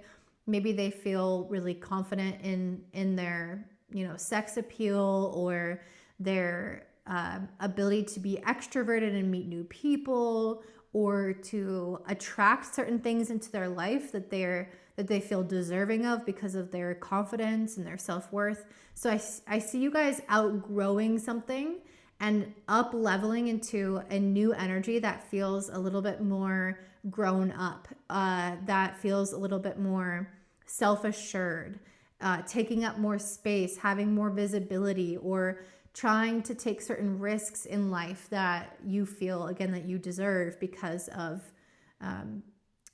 just feeling more at home in your own skin and more authentic to who you are, which is a very Uranus in the 10th house experience. So yeah, I feel like you guys are kind of leaving behind your childhood bedroom or old coping habits or small goals that you used to have, and really embarking on something bigger, something grander, something that requires more of you out in the public eye, or asks you to take more risk or go abroad or go out into the world in some kind of way that you haven't done before. If you were, in your hometown, or always at the same job, or always visiting the same places, I see you coming out of your shell in a more confident and extroverted way. We also have the 8 of Wands in reverse and 10 of Wands in reverse. So these represent things slowing down, feeling maybe a little bit heavy, where you might have felt like things in your life weren't really progressing in the way that you liked, or that you really had to take one step in front of the other and felt like, oh, I have to push every step of the way to make something work. So these cards in reverse feel like a struggle is coming to an end, where things were really slow, or they were really arduous, or you're putting so much work and not getting results. I see that changing with the Justice card. So whatever this energy was that was basically stagnating in your career or your life goals or your ambitions, if you were kind of sitting on your own hands, or not taking the steps, or if you were taking the steps but then you weren't seeing results as a result of the effort that you put in, I see that changing. And the Justice card represents getting the karmic outcome that you deserve. So if you're putting effort, you get the result of that. Or if you're putting yourself out there, you get people saying yes. Or, not always, but enough to keep the feeling that you are getting an outcome that you're putting effort into. So it's not always going to be 100% everything you want in the moment, but there's a sense of reciprocity, or karmic retribution, or some kind of justice being served because you continue to try. So it seems like you're giving up on the struggle and the slowness, and Uranus does tend to do that. It tends to get things moving. And so by this shifting into your career sector, you're going to feel like things are mobilizing. Your goals are finally getting put into motion. People are finally seeing your work, or you are finally getting recognition, or you're finally doing more of what you wanted to do after saying you would for many years. So there's this feeling of like, I'm no longer stagnating. I'm progressing as a result of my own decisions and actions. And with the She Who Listens card, I think it's as a result of listening to yourself, understanding what you need and following that. Or this could be that the universe, you feel like is finally listening to you, or you have a partner finally listening to you, or your boss is finally listening to you. There's a sense of being heard, that you're not just speaking out into the world and it's falling on deaf ears. So it's you listening to yourself and others listening to you, and then feeling like as a result of being understood and heard, you're getting the outcome that you're wanting, or you're getting things moving forward and progressing in a healthy way. Okay, another message, 2 of Cups, the World, and the Magician card. And then to clarify the 2 of Cups, I got the 10 of Pentacles. So some of you guys are going to find some kind of soulmate career, or even a soulmate relationship. With the 10 of Pentacles, this card can speak to like finding the person that you're going to marry and having a family together, settling down, like something with longevity here. Or it could indicate a career that has longevity, that feels like it's a true match for you and will result in some kind of financial prosperity. So either one, it could even represent both, but either one, where you're going to find a perfect match for you in some way. So the right kind of career path, the right kind of life goal. If you're not working, if you're retired, maybe there's some kind of new engagement or new inspiration with life, with some type of desire that you have. Or again, it could be finding that right partner that is going to match your energy. Whatever this is, it's going to be something that leads to some kind of success and really utilizing your innate skills. So if this is a relationship, this is somebody who really gets your unique qualities, and then maybe they also have those unique qualities as well. Or if this is a job, it actually uses your unique qualities and skills to the utmost advantage. There's something here about being able to fully actualize yourself, or to be fully authentic and open in who you are in this avenue. So in this relationship, or in this job, or in this career path, or this goal. So it's like, for example, if you've always wanted to do, work with your hands, maybe you discover that you're really good at carpentry, and it utilizes your skills in math, and utilizes your hand-eye coordination and your physical attributes as well. And it allows you to become really, really skilled at that thing and make a lot of money off of it and become successful off of it and feel like I am using all of my skills and faculties. I am challenged and I am successful, and I am actually expressing my most authentic nature. If this is a relationship, maybe you have, unique interests that other people don't really get, but then you find somebody who gets it, and you're able to get married and have a successful relationship that allows you to express those qualities naturally in the relationship. And then we have creative spark. So this could speak to a lot of things in this reading, but some of you guys might have some type of creative project that this represents that allows you to use your skills. Or maybe you have some type of spark in the relationship that allows you to create life. And this can also speak to this upcoming message. So I'll go on to that. Strength in reverse, moon upright, page of wands. So the last message speaks about you guys really coming into an awareness of where you have lacked confidence, or lacked willpower, or lacked self-awareness, even with the strength in reverse. Maybe, strength upright represents kind of holding your demons at bay, and then having the confidence also to be in command of yourself and the situation. But it's in reverse. So you're going to spot with the moon card the elements that you haven't seen about yourself and your psyche that may have led to kind of self-undoing, or a lack of confidence and a lack of an ability to move forward. It feels very, like you're stopping yourself, you're blocking yourself from fully realizing your potential. So Uranus in the 10th is going to unblock that. And it's going to do that through potentially creative inspiration, seeing something that excites you. And then in this process of pursuing it, you have to work through the blockages that maybe held you back previously that you didn't notice. And then also with the page of wands, having some kind of childlike playfulness or innocence or excitement be inspiring enough for you to look at the things that got in the way of your authentic expression. So let's say, for example, you've always wanted to play volleyball, because I love volleyball. So maybe you finally start playing volleyball again, and it's so much fun, and it reminds you of when you were a kid, and you just have a blast doing it.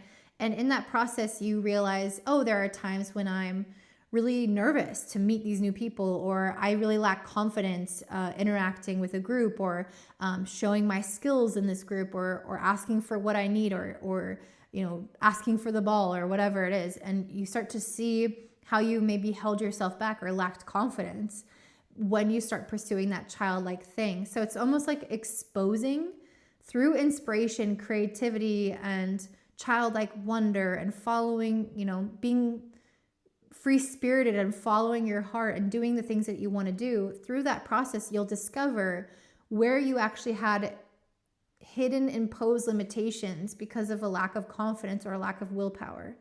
And in this process of discovery, you'll be able to uproot those things so that you no longer invest in them. And you can really see that with the Queen of Wands, that you're going to be coming from a place of confidence and charisma to put yourself out there and go after what you want. And you'll be able to enter into that childlike, playfulness and curiosity as a result of doing this inner work to kind of purge the lack of confidence or self-worth that made you stuck in the first place. So that's what I'm seeing for you, Virgo. It looks like really freeing your inhibitions, adapting and having new dreams come to you, feeling like things are moving in your life if they felt stuck, having some kind of career manifestation or dream that was what you always wanted, or potential relationship that you always wanted if you wanted to get married, because 10th house can often represent changing your name, getting married, having that public status. So yeah, that's the overall vision here. Some kind of inspiration, creativity coming through for you that I think is going to be the most authentic expression of the self, most genuine expression of the self, rather than what society wanted from you. So if you enjoyed this, please let me know in the comments down below. If you want to join my moon workshop, I'll be discussing the psychological aspects of the moon and how that pertains to our developmental years associated with the moon, and what that means for our childhood and all of that. So if you're interested in that, then definitely check out my workshop. At the end of it, I will be discussing my beta course / mentorship in astrology. So if you want to learn from me, then you can also check that out. I've been working on this course for a really long time. So there's a lot of heart put into that and my own individual perspective. So again, if you are interested, sign up for the workshop in my description box down below. And I hope you guys have a beautiful day. Bye.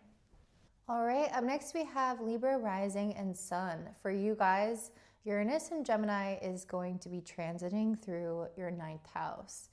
So now the 9th house has to relate to foreign travel. It relates to citizenship and documentation, things of that nature. It relates to things concerning education and religion and beliefs and morality and intuition. So those areas of your life could undergo some kind of major transformation. That could look like moving abroad or having some kind of change up in religion or beliefs, or having more interactions with foreign policy of some sort. So let's go ahead and dive into what the cards see to get more specific about this. So we start off with Page of Swords, 7 of Wands, She Who Loved Once, which says fragile, secret love and rejection, and then forgiveness. So one of the things that I see here is that you guys might have to go through a period of needing to kind of hold your own with the 7 of Wands when it comes to your beliefs. Again, the 9th house is a house of ideologies, religion, beliefs, morality, perspective, and Uranus is a planet of rebellion and kind of carving out your own space. So other people could potentially try to infringe upon your beliefs or push their ideas onto you about something, or their way of doing things onto you. And it might be important for you throughout this Uranus and Gemini experience to be able to hold your own and defend what you believe, defend your perspectives on things. And this could actually hurt relationships with this fragile love. This could potentially create some broken relationships because of differences in perspective if both parties are not mature enough to be able to tolerate differences. It could lead to a little bit of friction in that regard. This could have also been something that happened for you in the past, where you had different beliefs than someone else, and that led to a dissolution of relationships. So regardless of whether it's the past or the future, I see you guys needing to be able to still hold your ground regardless of the circumstances or the effect on the relationship itself. However, I also feel like you guys are going to be needing to also, needing to be open-minded. So while you can still hold, the core of what you really believe, and again, hold and defend what is morally right to you, I also see with the Page of Swords and the Forgiveness card, a little bit more of an opening happening here.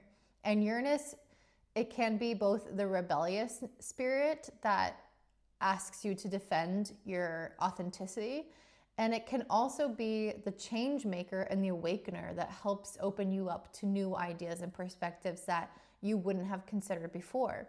So I'm seeing a mixture of these concepts uniting for the 9th house, where Uranus will be transiting for you. With the Page of Swords, I think that you guys are going to be asked to listen a little bit more, or get a little bit more curious and ask certain questions in order to look at what is really important about your beliefs and what you want to hold on to, and where there might be some nuance or some context where you can make room for another type of perspective, even if it's not something that you fully invest into. So for example, let's say that you've always eaten meat your whole life and you think that's super important for health. Well, maybe you defend that, and if you have some friends that turn vegan, maybe that creates an issue in the relationship. But when Uranus moves into the 9th, maybe you start to learn more about, the health industry, and maybe you start to learn more about the positive sides of veganism and start to see the nuance of, hey, maybe I'm not going to be vegan and I don't necessarily buy into that ideology, but maybe I think that eating, plant-based at certain meals is actually something worth trying, and creating a little bit of room for another perspective while holding the essence of your own. I think that's going to be really important. And the forgiveness card speaks to, if there were relationships that broke down, I almost can see you coming back together, or at the very least having a talk, or forgiving them within your own heart, even if you're not in contact, around having differences in perspective. So letting the past go, basically. Forgiving and forgetting, and not trying to hold on to your differences. So this feels like a lightening up, a loosening up, but also still being genuine and authentic to your truth. I think that's super, super important here. With the Truth card in reverse, I do feel like you might at times question, what is actually true, because the 9th house has a lot to deal with that. The search for meaning, the search for understanding and truth and honesty. And sometimes we can have one particular truth that we are attached to or identify with, and then we learn more information, or we go through certain life experiences, and it changes what our orientation or our North Star towards truth is. It's almost like a compass. And the compass can shift. And that means that the truth itself can really shift in your own perspective. So I do think that that's a really big part of what's going to happen for you over these next 7 or 8 years until 2033. I think you guys are going to be going through a period of reevaluating what something means to you, or what the truth is about something. So the next message we have, King of Swords, 3 of Pentacles, and she who prepares, formulates, strategize, and devise.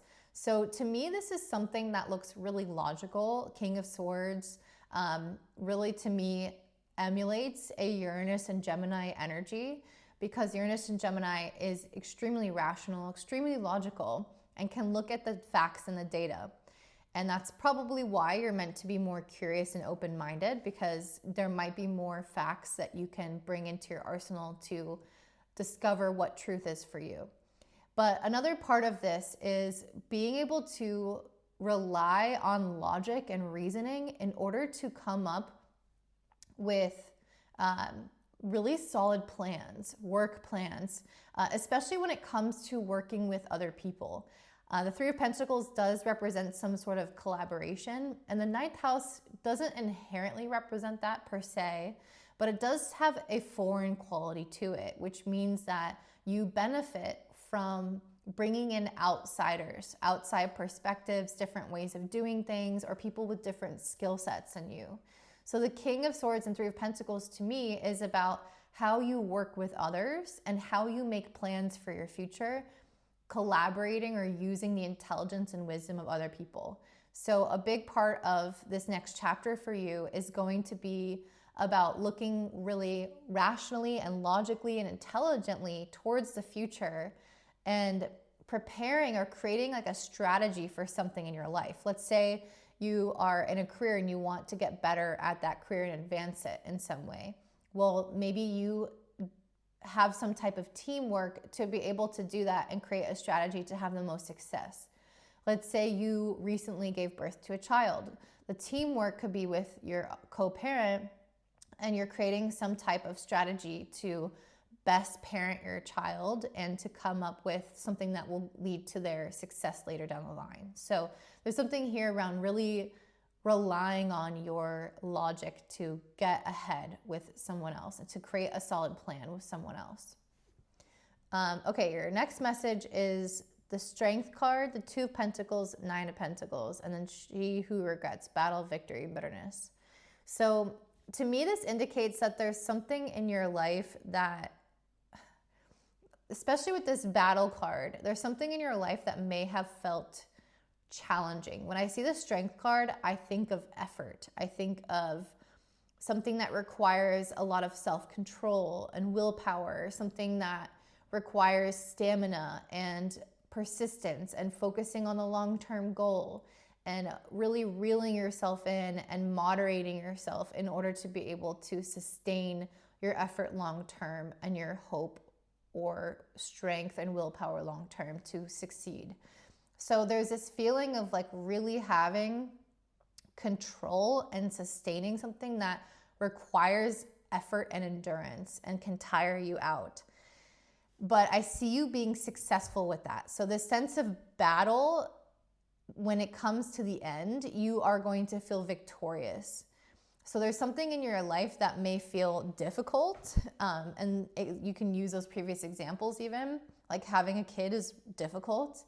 Getting a business up and running or marketing yourself or progressing your career can also be difficult. Whatever this is, I think it's something that you will know, right, when I'm talking about it, what the challenging thing is.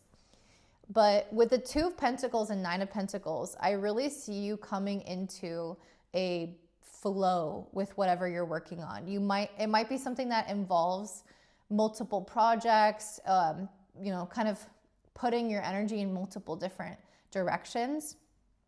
It might be, involving balancing your perspective with another. If it's revolving around a relationship, there's a need here to find a flow, a balance, being able to have your hands in a lot of different pots and stir them all at the same time without dropping any priorities. So there's something here of like something requires a lot of effort, a lot of attention, a lot of balance and flow. And I think that you're going to get to that place. It might initially feel like it's a lot of work and requires a lot of conscious attention, but I see it becoming natural with the Two of Pentacles. I see it stabilizing with the Nine of Pentacles, bearing results, and something that will eventually be able to sustain itself or grow on its own and not require so much active attention. So if, let's say this was you trying to create a passive income, even though I don't truly believe that there's passive income, but regardless, let's say that there is something like that going on.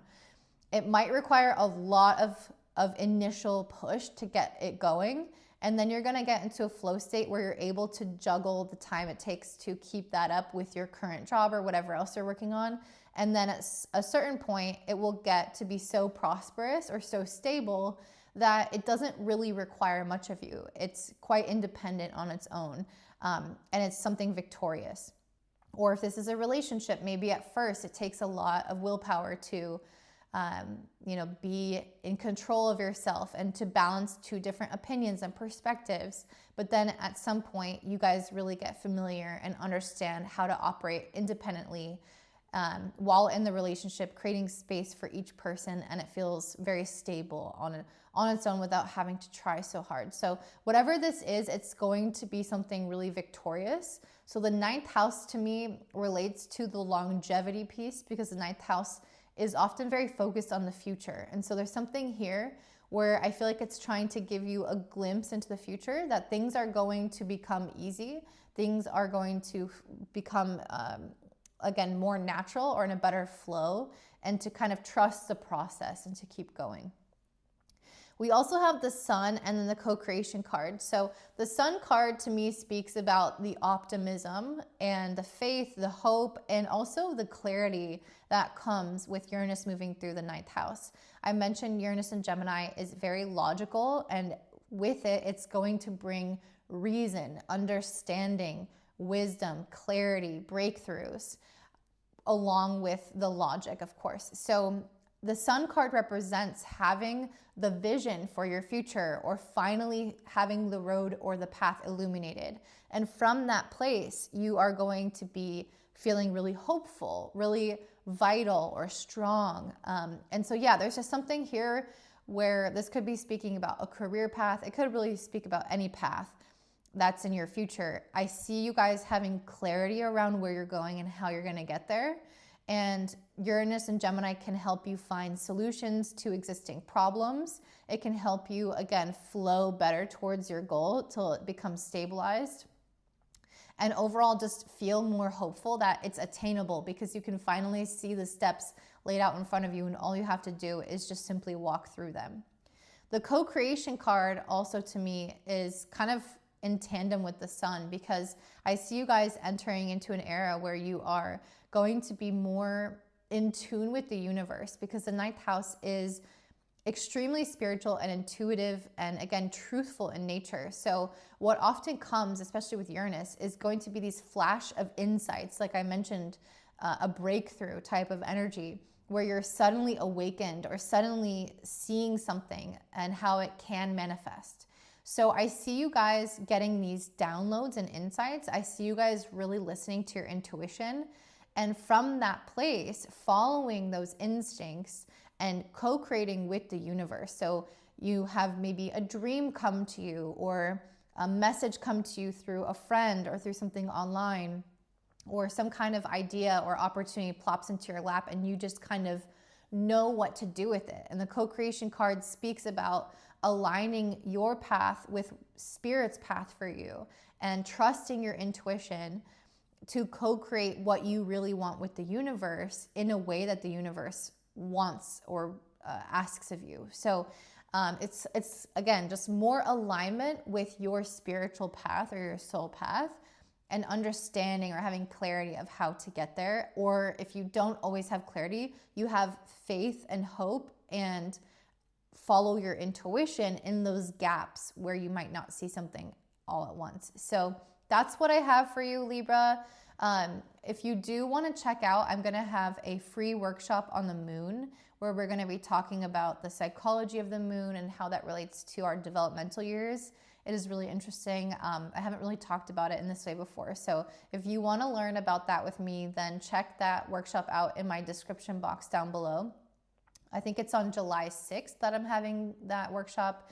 And at the end of the workshop, I'm going to be talking about my astrology mentorship course situation. And if you want to learn astrology with me, I'm only going to launch it for beta students. So it's going to be cheaper and more hands-on, more flexible. If you're interested in that, then definitely make sure you attend the workshop.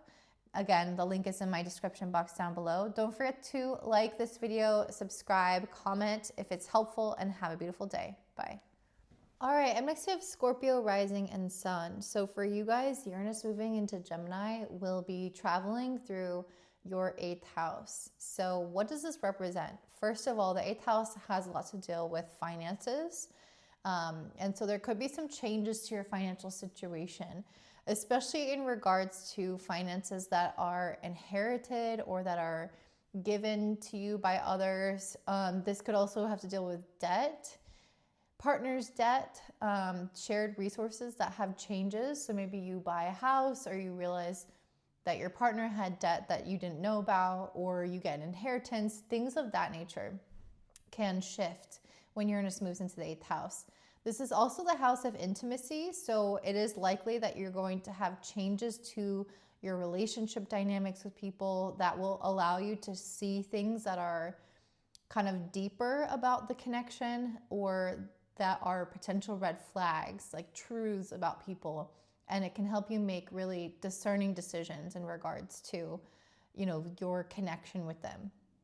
The 8th house also relates to things that are kind of leaving our life. So you may have to make peace with certain things exiting your life, or by relinquishing some type of power in a situation, or where you actually need to gain power over a situation that maybe you've been victimized within.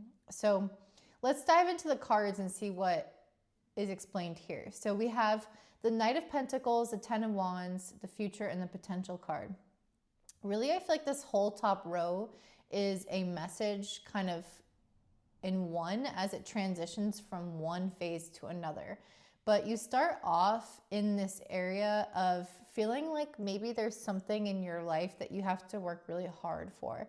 With the Knight of Pentacles and Ten of Wands, it might feel like something, it could be financially, it could be career-wise, or something else entirely. But there's something here that requires a lot of effort from you and moves really slowly despite the effort. So it's almost like you're working out every day and you are progressively loading more weight, and it's still like your muscles still aren't really growing that quickly, or you're not looking, snatched or whatever. And so there's this energy here of really expending quite a lot, and things are moving forward super slowly, if barely at all. And so it feels tiring. Like there's something in your life that could feel tiring. Like I try so hard and I still feel like I'm not where I want to be in life. Or I try so hard with this relationship and I still feel like, maybe it's stable, but it might feel like it's a lot of effort, or it doesn't progress in the way that you would like to. So there's something about that where it's kind of got a little bit of suffering energy around it, a lack of peace. It's stable in the sense that it's not moving a lot or changing a lot, but that in and of itself is stressful because the situation is something that you want to see progress, to evolve, to elevate, and it's something that isn't. And so that could feel really frustrating, especially when you look into your future. With this Future, Choice, and Judgment card, you might look and see, does this make sense for my future? This thing that isn't progressing, does it have potential? Because I've been reading into the potential here, but I'm not sure that it's going to make it or not. And so I feel like part of Uranus moving into the 8th house is helping you guys see what things in your life do have the potential and are worth this effort, and what things you could either change your approach with or change your goal, and so that you don't keep going on the same path. So some of you might sustain it and some of you might get off that path, but I think that you're going to see things a little bit more clearly when Uranus moves into the 8th house. What has a place in my future, what has a potential to continue to grow versus, is going to continue to be a struggle. And I like these cards after it with the Temperance and the High Priestess, because this is almost like you're entering into a phase of being more balanced in your approach, trusting more in things that you can't see, in your intuition with things, and leaning into that rather than trying to physically force some type of resolution or reality. It's almost like you guys are able to spiritually access wisdom in regards to the situation in order to find peace, in order to find a sense of calm where you don't have to strive so much or push so much and endure so much. It's almost like, let me try to think of an example. Let's say there is one of the things that came up was like health. Like maybe you've been on an uphill battle with trying to take care of health for a loved one of yours. Like let's say somebody isn't really improving in their health, one of your parents or something. Again, this is just an example. You can apply it to whatever. And you keep trying to take care of them and it's not really getting better, but you're always showing up and they're not passing away, but they're not improving and it's really weighing on you. and you're trying to look to the future to see what the potential is in the situation. Are they going to get better, or is this going to be more of the same? And there's some type of resolution here with the Temperance and the High Priestess, one in which you're able to come into a place of trust, of balance, of moderation, of peace, of healing. So I don't know if that changes the physical reality of the situation, or if you just change on the inside in your emotion and relationship to the situation. But regardless, the outcome in terms of your peace is the same. So I see you finding some sense of resolution emotionally, being able to let something go. And again, not feeling like everything is so much effort, so much work, so hard, so tiring, so emotionally taxing. I see you getting to a place where it's like, no, this can just feel easy, or this can just, I can incorporate the effort into this in my life without it throwing my whole life off balance, without it taking so much from me. And then we have She Who Calms, stillness, purity, and quiet. So that's exactly what I think is happening. I think you're coming into a place of not trying to maybe control something or push or, emotionally resist the reality of something. If you need to accept something, it feels like you come into a place of trust and of stillness that allows your heart to quiet, your nervous system to quiet itself.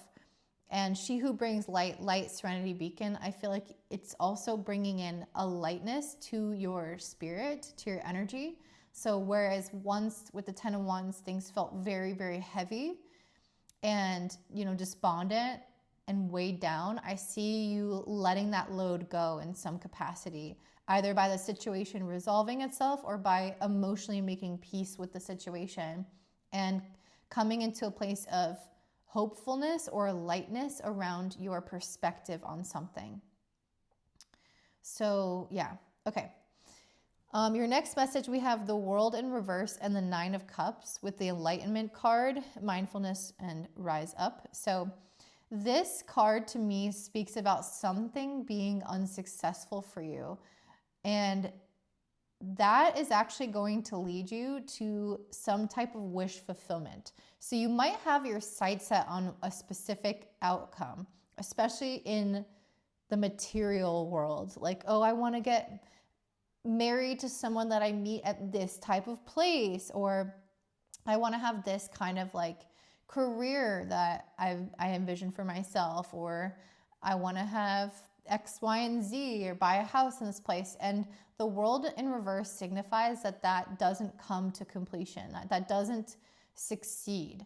And so maybe you don't get that scholarship to study that thing for that career, or maybe you put an offer in the house and you don't get it, or that, you don't meet a person at that place that you thought you would. And because of that seemingly negative outcome, it actually leads you directly to something that you really, really want. And that is actually in more alignment with your nature and your path than the original request that you put into the universe. So it's almost like rejection is divine protection.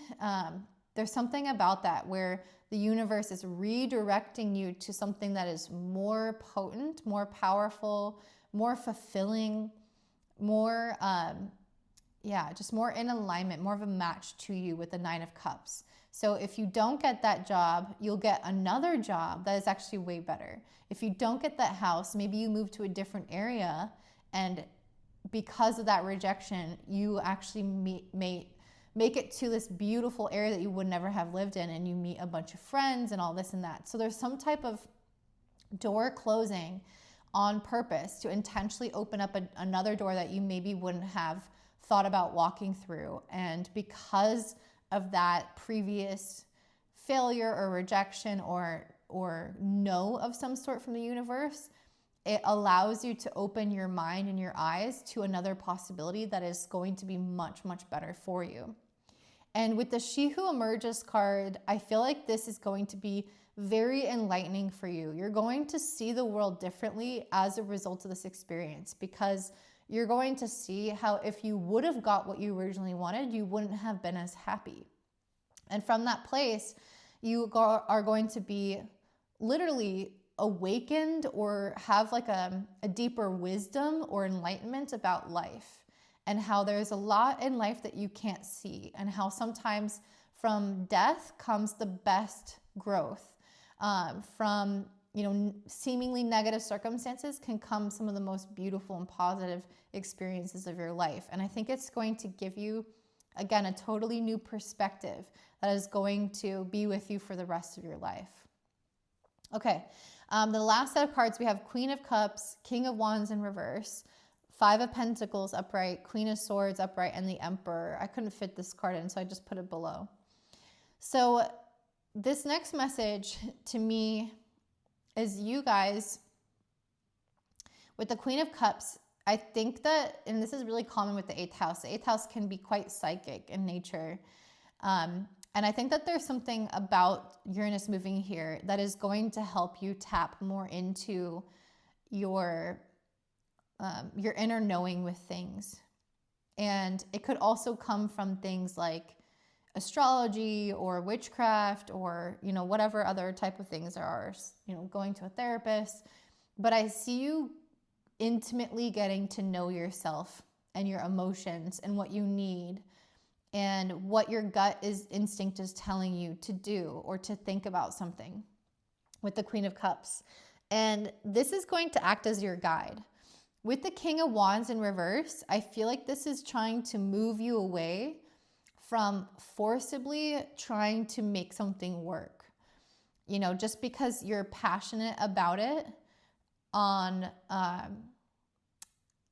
passionate about the idea of something doesn't always mean that your intuition is telling you that that's going to work or that that's the right thing. So let's say, like, it looks good on the surface almost, and you initially, there might be some kind of push towards this thing because it's attractive on the surface. But with the Queen of Cups, I feel like there's an inner knowing of, I just don't think that thing is right for me. And so, like, let's say you get a job opportunity and it's really good pay, and societally speaking, it would be really respected and admired by, people in society. Maybe you would have a position of authority or power, and it looks attractive on the surface, but with your Queen of Cups, there's something in your instinct, in your heart, that's telling you that you won't be fulfilled by that kind of career path isn't actually in alignment with you. And this is just an example. It could be anything. But there's something here of like, this looks attractive and I could push this to work. And, there's something enticing about it that wants me to want it to work. But I'm really, really in tune with myself and tapped in. And I feel in my heart of hearts that that's just not going to fulfill me or be in alignment with me. And so I see you potentially rejecting something with the Five of Pentacles. And this could temporarily put you in a position of greater poverty with the Five of Pentacles. You could feel the lack of saying no to this thing.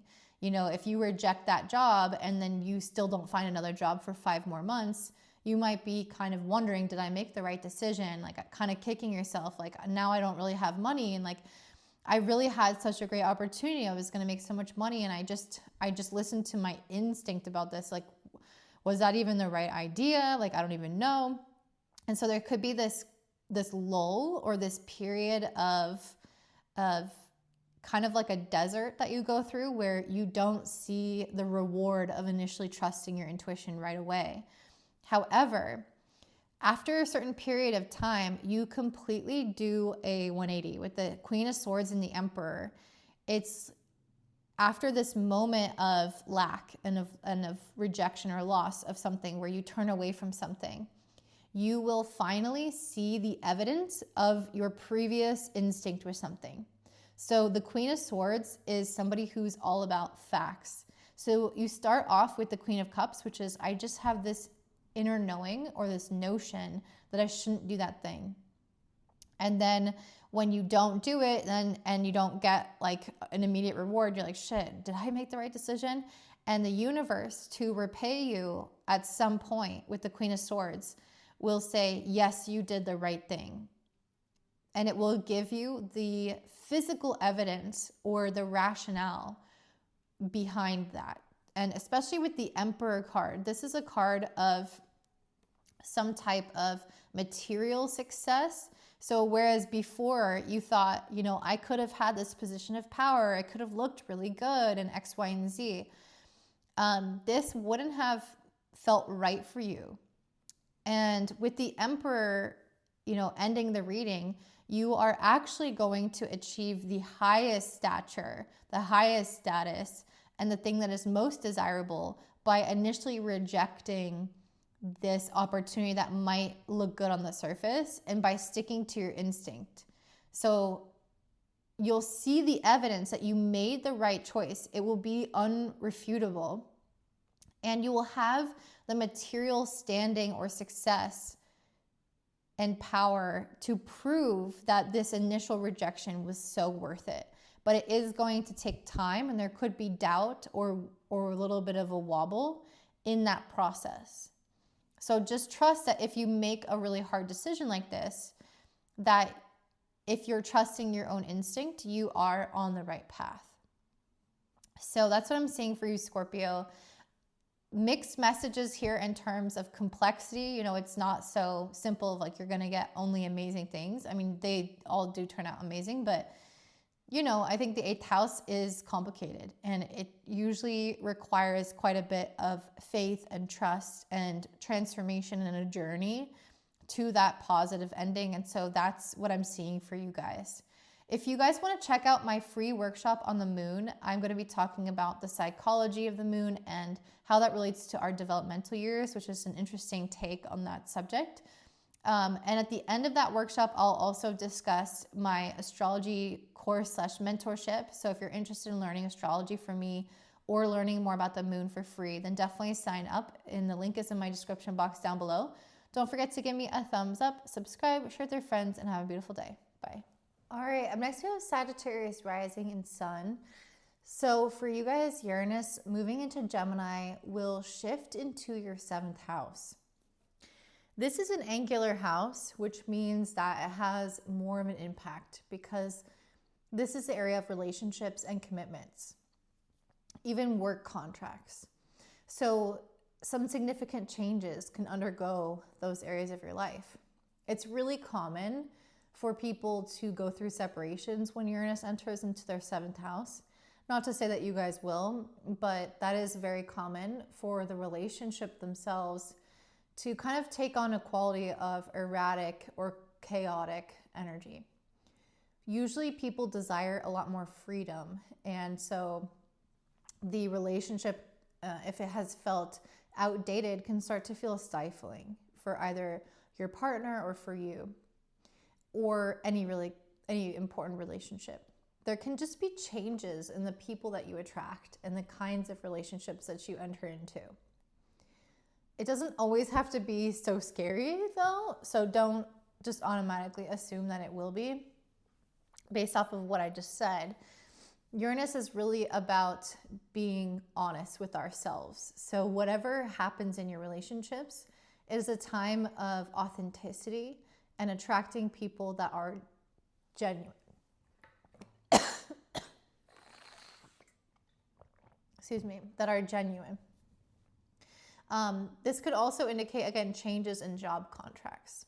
So let's go ahead and dive into the cards and we'll get into more specifics.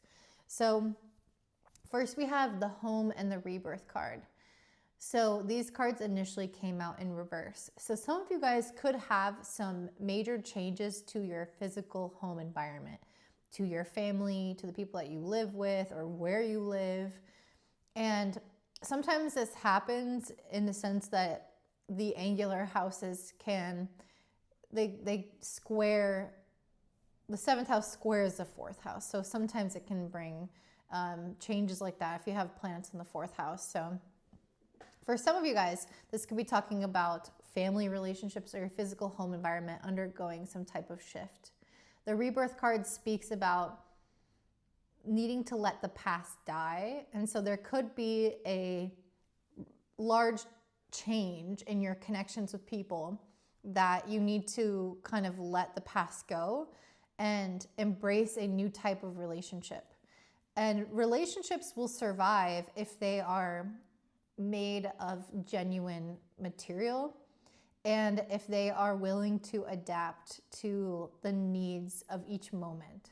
So if the relationship stays stuck in the past, or if you try to hold on to something that is stuck in the past, that is when it ends up breaking. So it has to progress. It has to be redefined as you become redefined. And so that's what these cards can represent. The relationship and family changes that, enter you into a new era, like someone being born within your family and that changing the dynamic, or someone passing away, or just changes in your physical location. Those are all major representations. Then we have Four of Swords, Knight of Cups, and Page of Cups in reverse, with She Who Whispers, Secrets, Confessions, Confidant. So this is definitely about relationships here. Four of Swords, to start off with, is a card of reflection and introspection. So if you guys have been, again, kind of ongoing in a relationship that has been, stringing you along, or hasn't been committing, or if it's been, love bombing, or I just say these things because it's kind of Knight of Cups typical, where it's like, I say what you want to hear, and it's not always so committed. But if there's anything like that that's been going on, any kind of emotional immaturity, I think you're going to see that for what it is. If that's not the case, of course, then this is not going to represent that. But regardless of what the person is like, everyone with Sagittarius is going to enter into a phase of reflecting more on their relationships overall, looking at the quality of emotional connection, looking at, again, the emotional maturity, or how people react to things, how you navigate conflict, how you communicate, how you live together, how you understand one another, how you're there for each other in a time of crisis, how you navigate necessary changes. Like I mentioned, if you need more freedom, or if the world or your environment is changing a lot, how do your relationships sustain those changes? And again, it's any kind of relationship. So with the Secrets card, I think you guys will be realizing things about people and your dynamics with them that you didn't see before. Because Uranus is a great awakener and a planet of truth. So I think you're going to see very clearly where there could be flaws in your way of showing up in relationships. Maybe you have certain emotional reactions yourself that are, again, maybe immature with this Page of Cups in reverse.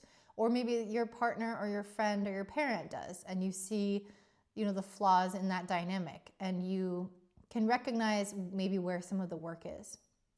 But like I mentioned, Uranus often creates a desire for freedom, for space, for independence.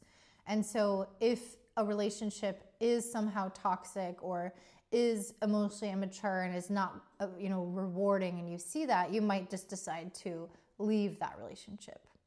But that's only going to apply to a few of you.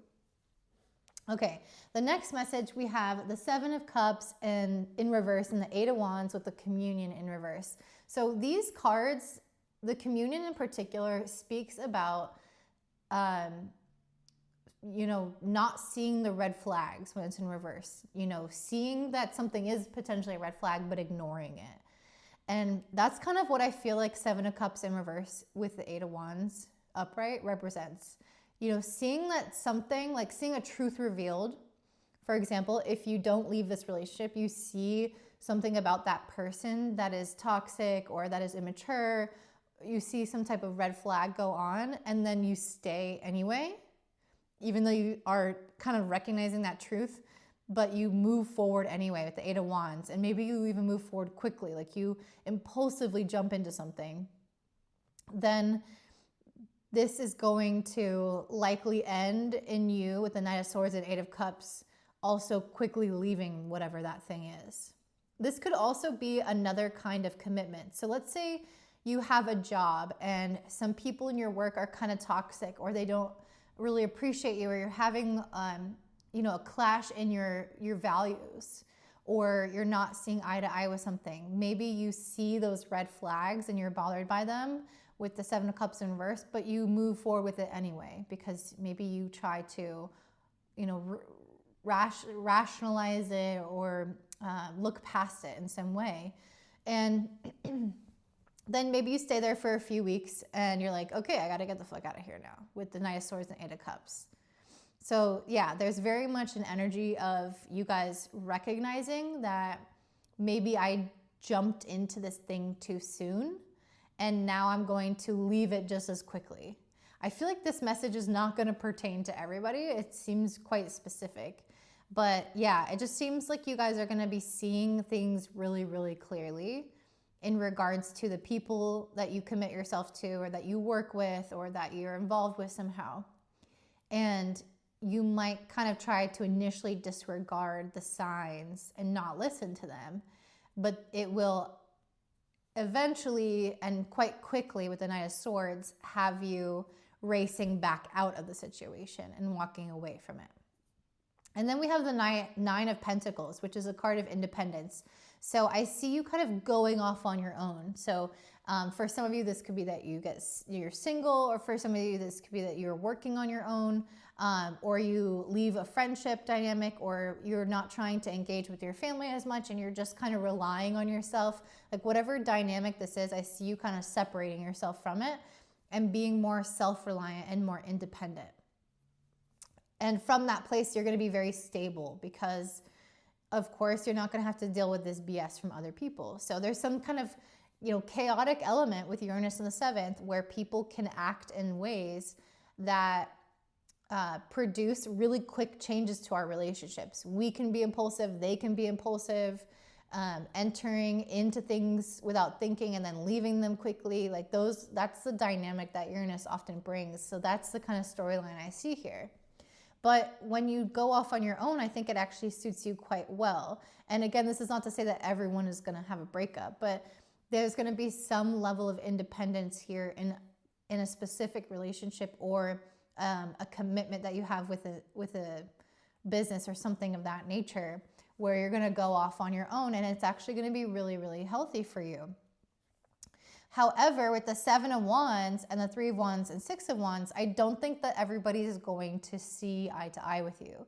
The Seven of Wands to me is somebody having to defend their position. So you might have left that job or that marriage or go off on your own and not go to all the family holidays, whatever that is. You might try to do that, but then other people are going to push back.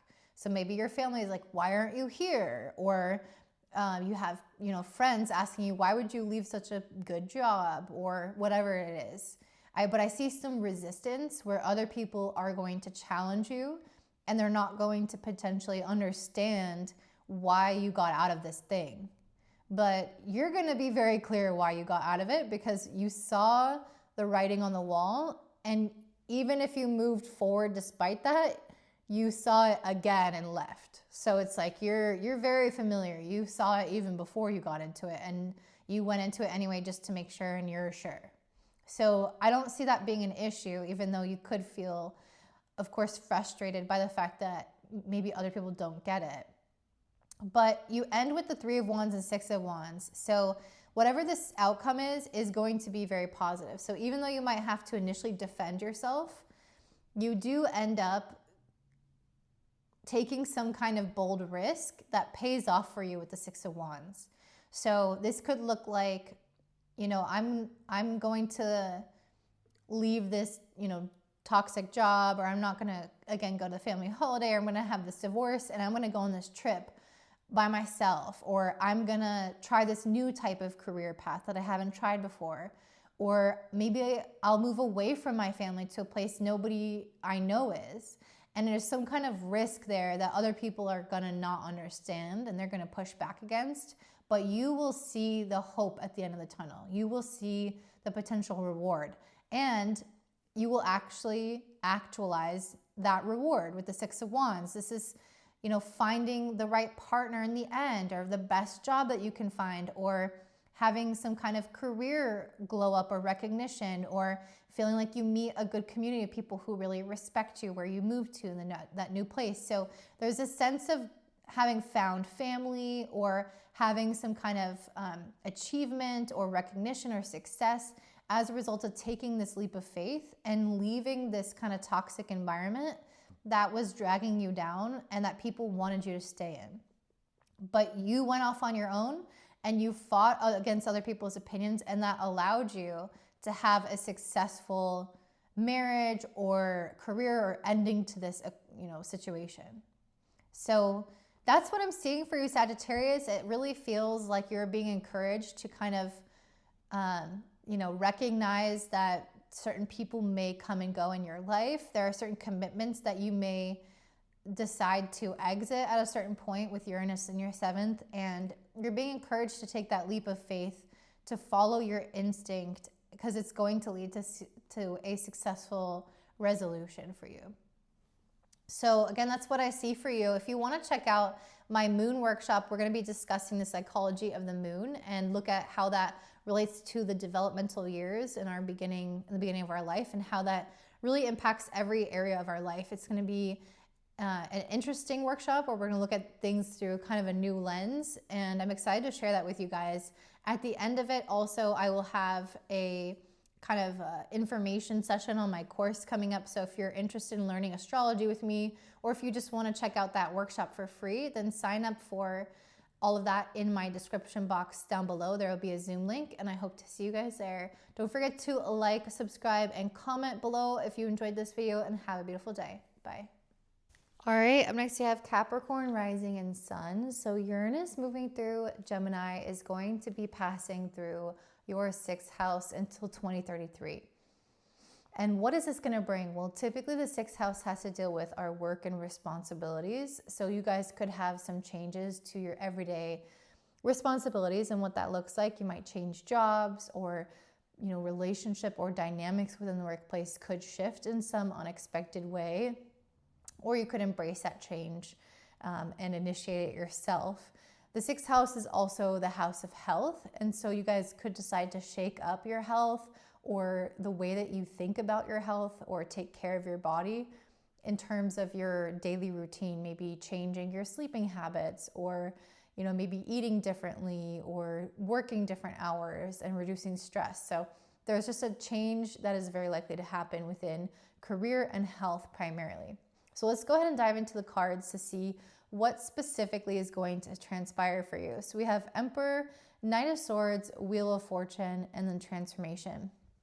So I definitely feel like, having some kind of career change is possible for you guys. At the very least, that change could look like things really speeding up with the Knight of Swords. The Emperor represents the potential for there to be a change in leadership. So maybe you work for a different company, or your boss changes, or basically the office dynamics or the people surrounding you could shift in some kind of way. The Emperor can also represent you taking on more responsibility yourself. Maybe you have more income, more impact, more authority over something, and that could potentially put a little bit more stress on you, but ultimately is a higher position of some sort. So there's some kind of shift here where you're able to maybe take a little bit more power into your hands, or again, there could be just a change in authority in general that can change the outcome of your day.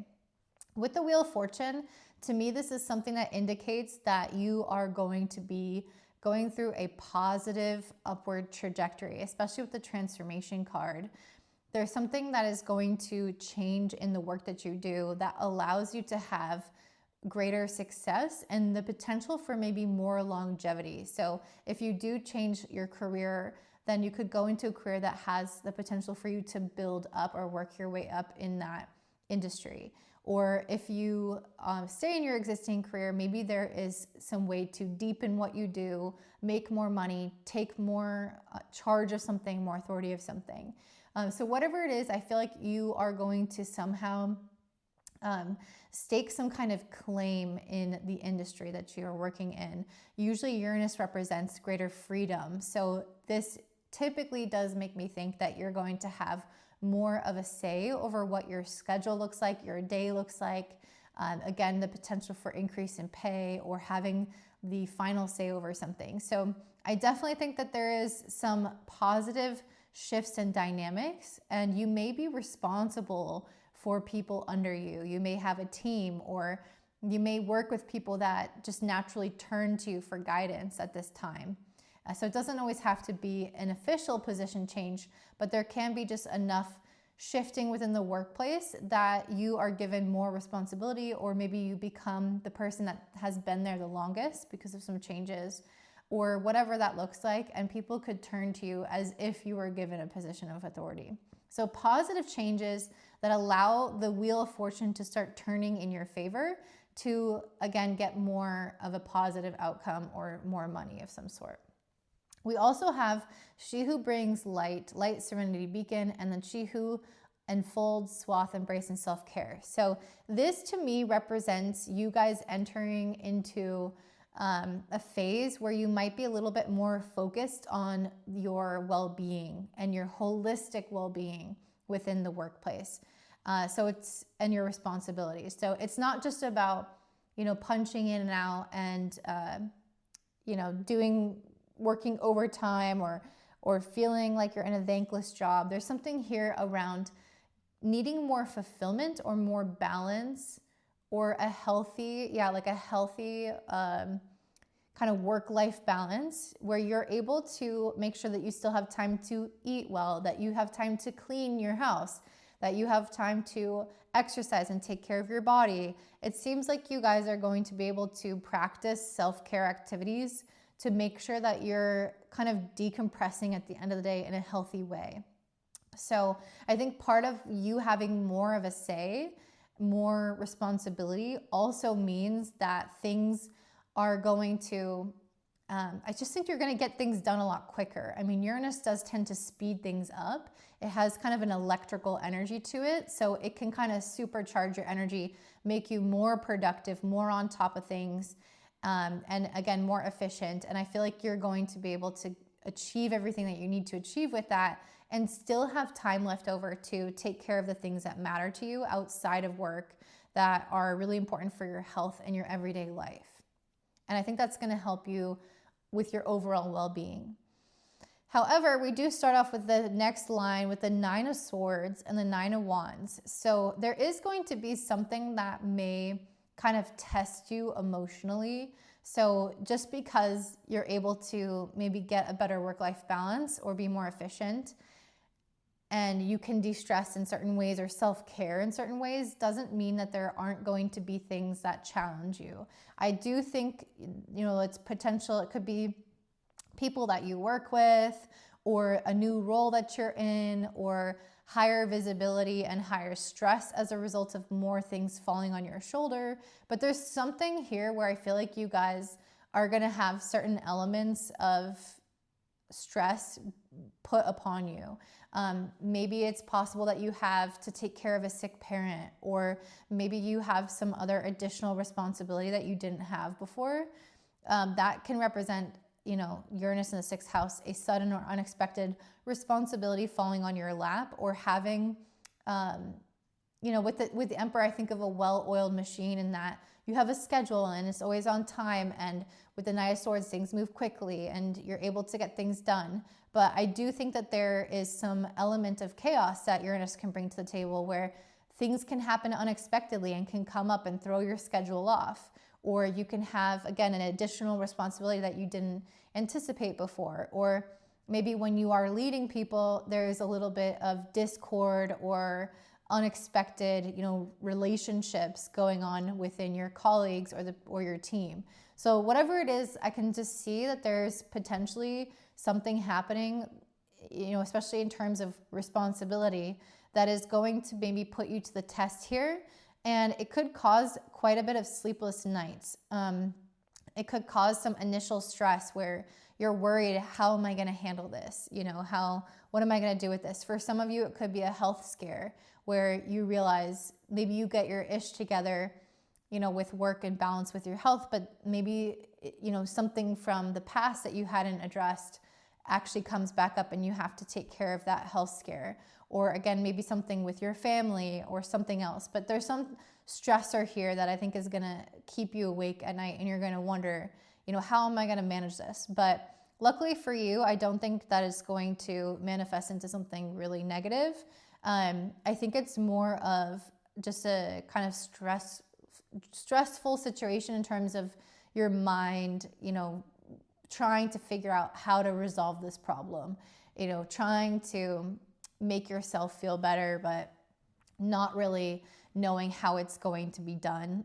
And the unknowns can feel like that's where the stress comes from. So with the 9 of Wands, I see you guys persevering and pushing through. It's just going to take a little bit more effort for whatever this is. You might have to find some type of resolution or work hard at something, or not give up on something that is presenting certain challenges, or you know, whatever the issue is. It's saying to persist, to not give up, especially when it comes to your emotions, with the clarifier being the Page of Cups.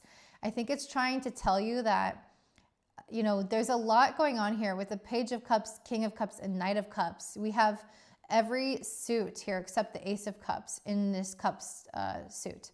So it's a lot to do with like emotional regulation that I think you're going to have to come into. And so I think that at first with the 9 of Wands, you're going to be quite a bit stressed, and it's almost like a testing ground with the Page of Cups to figure out how to emotionally regulate even in the face of adversity. And it's going to kind of be like a workout where, you know, maybe you can't immediately run 10 miles, but you can slowly push your body a little bit more and a little bit more. And so that's how I see emotionally. You could be taking on more responsibility, more stress, or more challenging situations, and you're slowly building up your kind of emotional strength to withstand the trials and tribulations of those things. And I think with the King of Cups, it is going to bring you a lot of emotional maturity. I think it's going to bring you a lot of wisdom and being able to kind of manage your feelings in a way that is going to be suitable for success, that's going to support you and support other people and make you a really strong leader that is both sensitive and engaged with their emotions while not being depleted emotionally or being overly sensitive and taken down by those feelings. So this resistance that you experience, I think, is going to gradually kind of push on you to develop a larger kind of emotional membrane. And with the Knight of Cups, I also feel like it's going to be a journey to learn how to continue to be playful in this whole experience, that even when things are, you know, getting heavy with responsibility, or you're growing up in certain ways, or you're being challenged certain ways, and you have that pressure, it could be really easy to become like a little bit stoic, or, you know, really practical, or, you know, lose kind of your youthfulness, I guess, because of the way that life puts its burdens on you. But with the Knight of Cups, I feel like you, and the 7 of Wands, I feel like you're really resisting that, and you are maintaining this ability to stay in touch with your heart, with your creative energy, with what originally inspired you to start this path to begin with. You are, you know, like staying charming as well. Like you're not becoming hardened. And yeah, it just feels like you're kind of staying light, staying playful, staying excited, but not ignoring your wisdom. You're embodying that wisdom, but also returning to a place of like emotional openness that I think is hard to have when you're kind of going through certain things in life. So yeah, I think that that's one of the biggest things that you're overcoming. With the Water card, this literally speaks to just learning how to let your emotions flow and not let anything kind of get trapped. So if there is a difficult experience, you express the emotions around that and then kind of move on, I guess. And we have the 7 of Wands, 6 of Pentacles, and Ace of Swords describe the 7 of Wands. So I really feel like you guys are coming into a balanced place, and, you know, knowing how to be like diplomatic and charming and generous with people, and have good ideas to kind of meet different needs of different types of people. So if you are a leader of some sort and you're having to manage different personalities, this could be you kind of being the liaison that people trust, because you're going to be fair and impartial and come up with solutions that really try to solve the problem for everybody in a relatively fair way. So there's just something here around being a really strong leader, because not only are you really emotionally mature and resilient as a result of the challenges you've experienced, but you also still maintain your charm, your diplomacy, your creativity, your inspiration, that allows you to be good relationally in a situation rather than just become really defensive or really guarded, which I think is super important. So it's almost like you protect that innocent kind of part of yourself, and you're also good at helping other people by being fair and just. So yeah, the 6th house to me is you guys having some changes within the workplace and within your responsibility, and it really helping you grow and mature, especially emotionally, while also maintaining a very strong head on your shoulders in terms of being a people person and diplomatic in the ways that will benefit you. So that's what I see for you, Capricorn. I kind of want to see if there's any final messages that I may have not gotten. So is there anything else, Spirit, you want to say to Capricorn? Anything else, Spirit, for Capricorn about Uranus in the 6th house?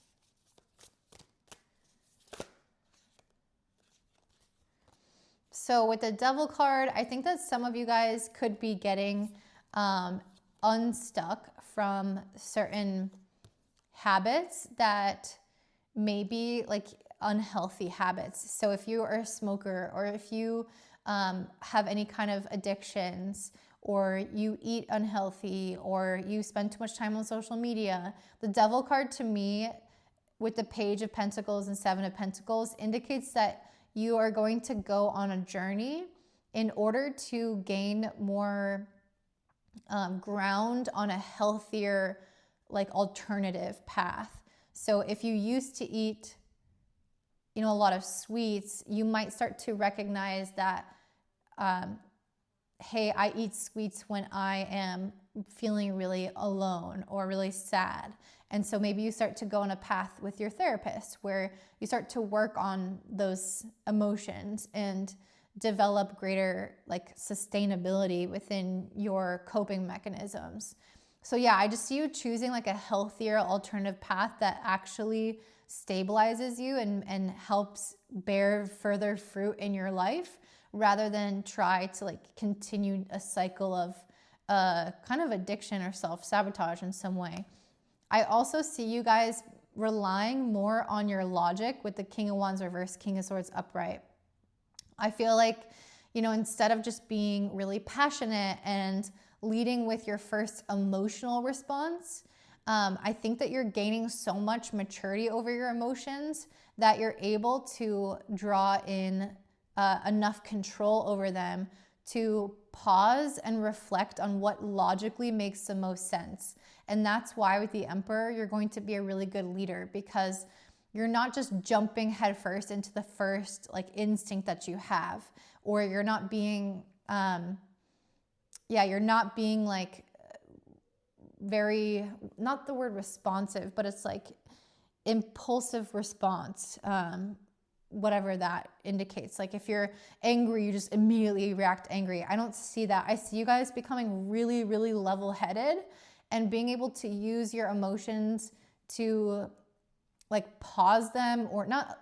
I see you feeling them, but I don't see them taking over you. I see your logic superseding the emotional response, so that you have the type of reaction to something that you feel really proud of. So yeah, I just feel like I see you guys getting out of addictions, getting out of kind of baser instincts and impulsive reactions. I see you being really, really level-headed, really in control of your feelings, but not in a toxic, suppressive way.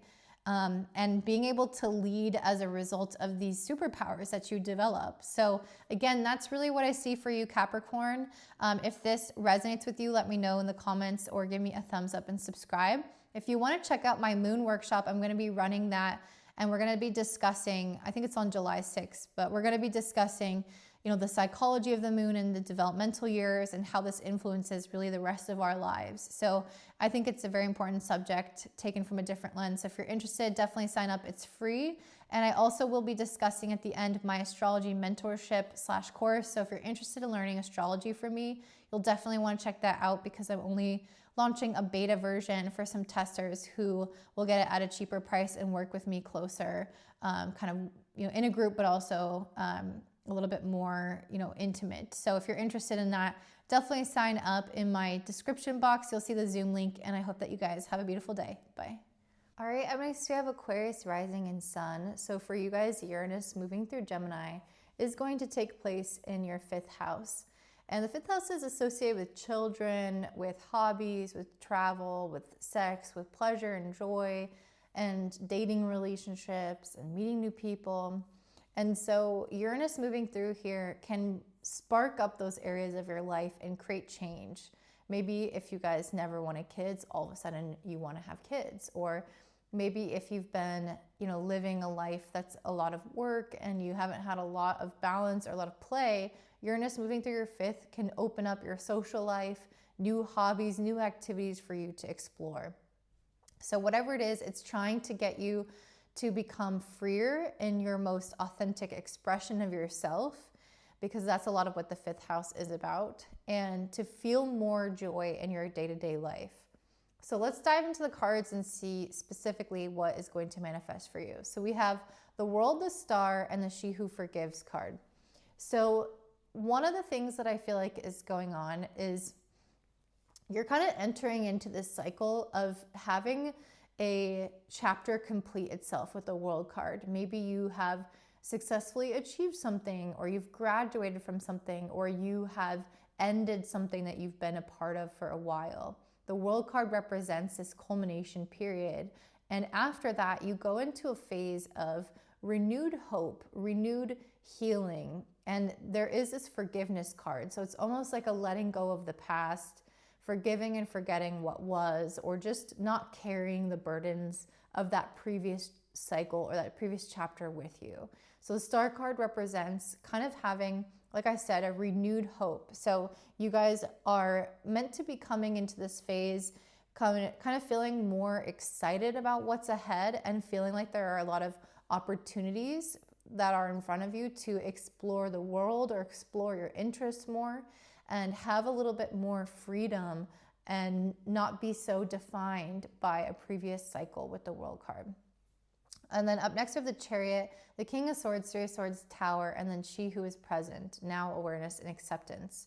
So this one is interesting because there is a little bit of a kind of difficult, energy with the 3 of Swords and the Tower card together. Usually these cards will represent some type of difficult situation that does bring about maybe some emotional pain or suffering. But there's something, Uranus in the 5th does not inherently have a difficult meaning to it. So no, I don't just see this as being a challenge for you. So I think that this is something, this could represent just general challenges in life, but Uranus moving to the 5th, it's in and of itself doesn't have to be difficult. So how I see this with the Chariot and the King of Swords, I feel like there is something that you are moving towards with the Chariot card, that you are intentionally choosing, that is coming from an honest and reflective place with the King of Swords. The King of Swords is somebody who is very expressive or communicative in a healthy way, very honest and transparent. And the Chariot represents our kind of willpower and our decisions to move something in a particular direction. So with the 3 of Swords and the Tower after, I feel like this is trying to help you navigate, maybe a painful situation from the past, or if there's been any kind of difficulties in general around heartbreak or rejection or painful experiences with loved ones. This is trying to help you maybe process some of that. And in particular, it wants you to express yourself or share this with others, communicate this with others, or express it through some kind of hobby or, artistic means, or having some kind of outlet, I guess, for the things that you feel. With the She Who is Present card, I think it's also speaking to how this experience of the past is meant to be fully let go of, or difficult feelings are meant to be processed and left where they originated, and for you to be more absorbed in the present moment. So there's something about this where I feel like you guys are more like you're choosing more of the direction of your thoughts. So there's something that feels very empowering about this, where even though you may encounter difficult situations or have in the past, it's not something that's getting you down. You're able to be present with your current situation and accept how things are, but also not dwell on things. There's an energy of forgiveness and again, acceptance and being present with what is. And it's almost like reducing suffering in some way. So if you're somebody who, ruminates a lot on painful experiences, or if you're somebody who, hasn't let things go from past relationships, or really carries a chip on their shoulder because of maybe this old chapter that was going on. If there's any kind of baggage that you're carrying with you, I really feel like this Uranus in the 5th house is meant to liberate you from that baggage and help you be more enjoying of life for what it is right now, and accepting life for how it is right now, and making the most of it. That's, I think, the energy here is, how do I make the most of my life now? And that could be involving things like being spontaneous and taking up random hobbies, or deciding to go out and converse with people that you meet on the street, or having things that are a little bit more unplanned, unexpected in your day-to-day life to keep you engrossed and engaged with the present moment. So it's not a way of like ignoring past difficulties or any type of pain, but it's more so trying to help you stay in the present and not ruminate excessively on things that you have no control over. And, that is a tool that will help you for future difficulties as well. We also have the Fortune card and transformation in reverse. So I think that you guys are going to have a little bit more prosperity in some type of way. So for some of you, this could be more time, doing more of the things that you enjoy. This could be more money, meeting more people, whatever it is that you felt some type of lack in. I could definitely see you guys having your fortune start to turn more in your favor. With the transformation in reverse, there are probably some lingering elements of your past here with the 3 swords and the Tower that, again, Uranus moving through the 5th house is trying to help you release.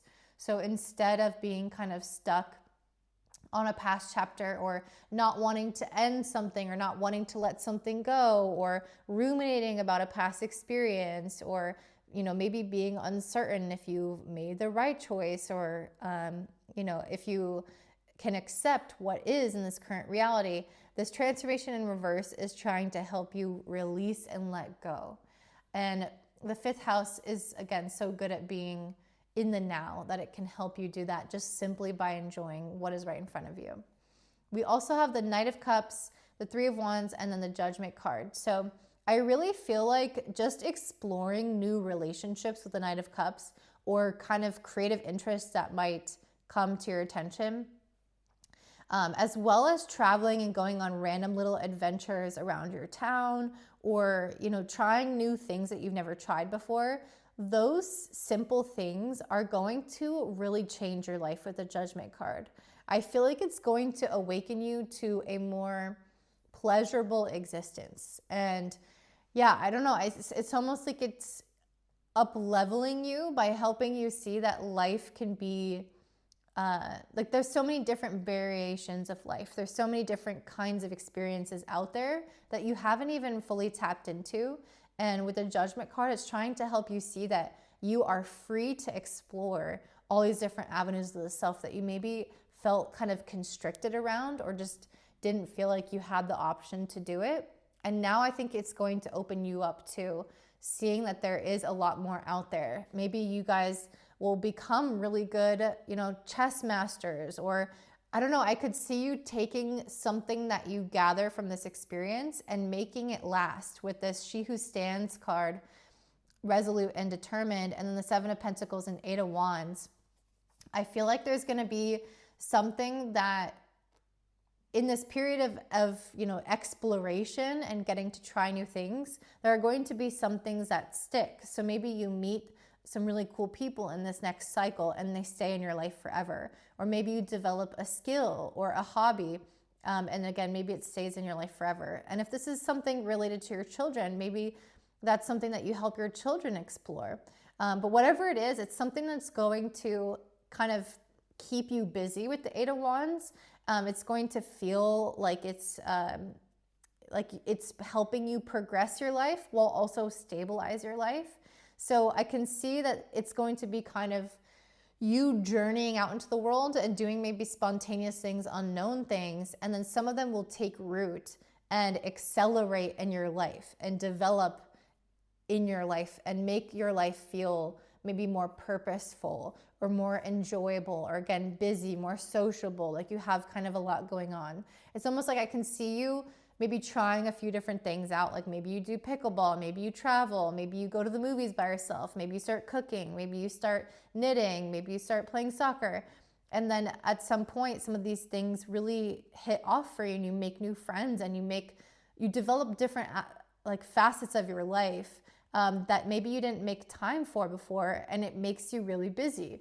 But I feel like, again, it's something that is going to be pleasurable for you, and it's going to make your life feel really fulfilling and really stable in the long term. So even though you have some difficult energy here with the Three of Swords and the Tower, there could be some events or things that happen that kind of throw you for a loop initially, but I see you crowding it out with so many positive experiences that if this is speaking about something, upcoming and not in the past, I feel like it's going to be really overshadowed by the beautiful things that you're going to be adding into your life.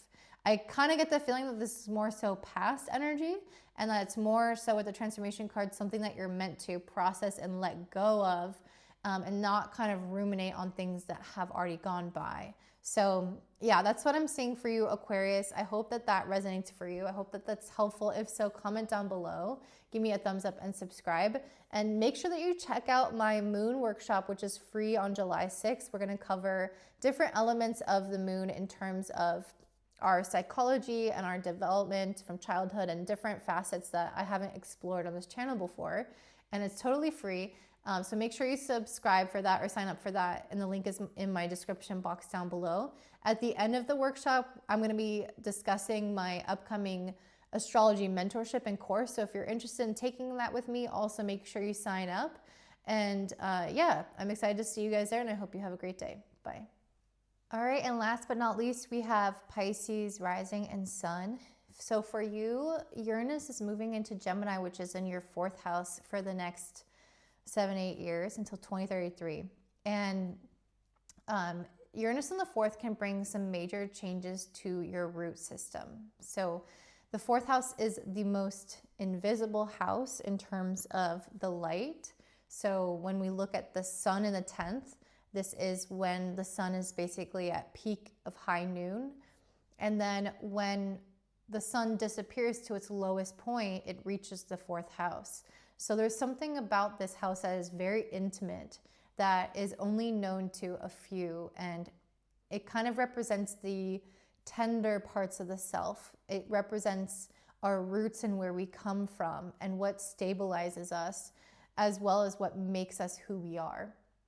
And again, not everybody gets to see that part of us. So when Uranus moves here, it can shake up those tender aspects or those roots and these foundations in your soil and who you are.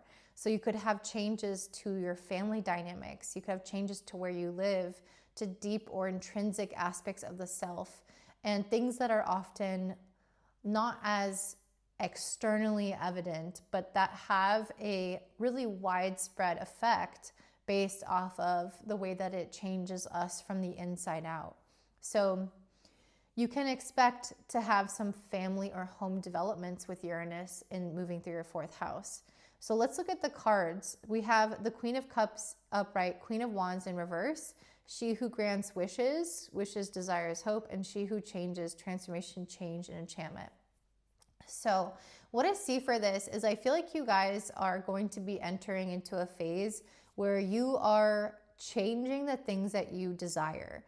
And again, I think that this is happening on such a fundamental level that it's maybe going to be quite subtle over the next 8 years or so, but also really dramatic at the same time, because Uranus does have a flair for the dramatic. It tends to be extreme. It tends to be sudden in nature. But I have this sensation or this feeling that this is going to be more subtle for you. Like it's almost going to be that you're changing in really dramatic ways, but you won't maybe perceive it at the time. And I think that's because the Queen of Cups is something that is intuitive, it's emotional, it's a felt sense rather than a very obvious external one. And I feel like you guys are going to be tapping more into that, maybe more into an introverted nature, or to, you know, getting to know yourself on a deeper emotional or even spiritual level.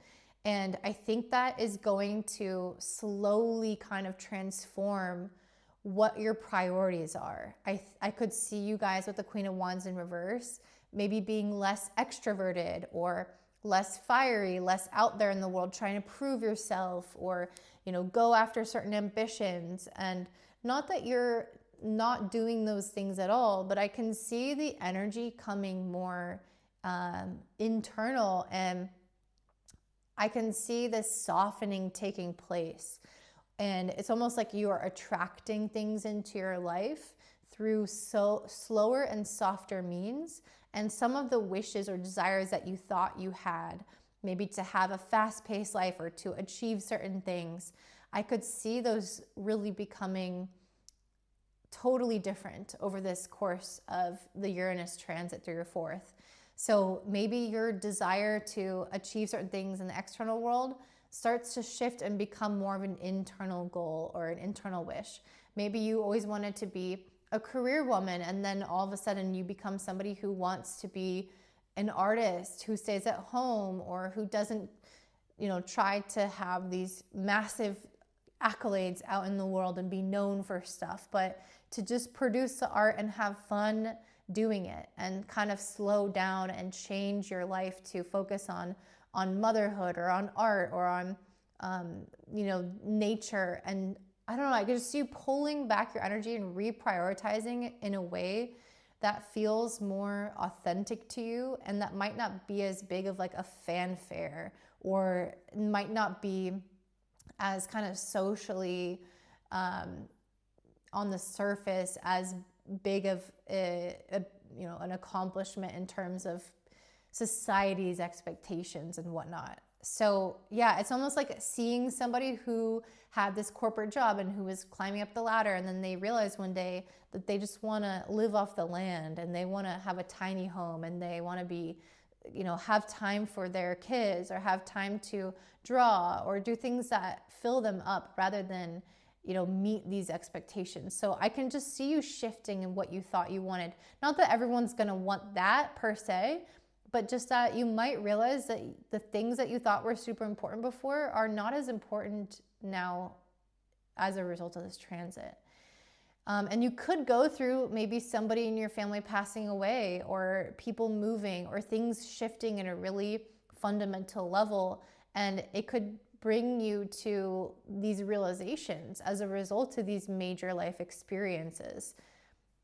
We also have the Fool card and the Inexperienced card. So I love this because these kind of say the same thing, and it represents having some kind of fresh start, and also recognizing that, like, you don't know what you don't know.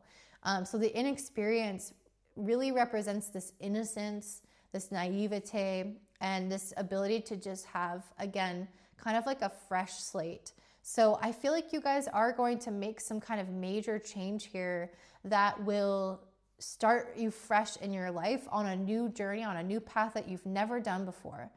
And you might be floundering a little bit with the inexperienced card. There may be some things that you're like, oh, I don't know how to totally do this because I was really good in that corporate world, but I don't know how to build a tiny house, or I don't know how to grow a garden by myself, or whatever that looks like. And I don't know, I can see you guys kind of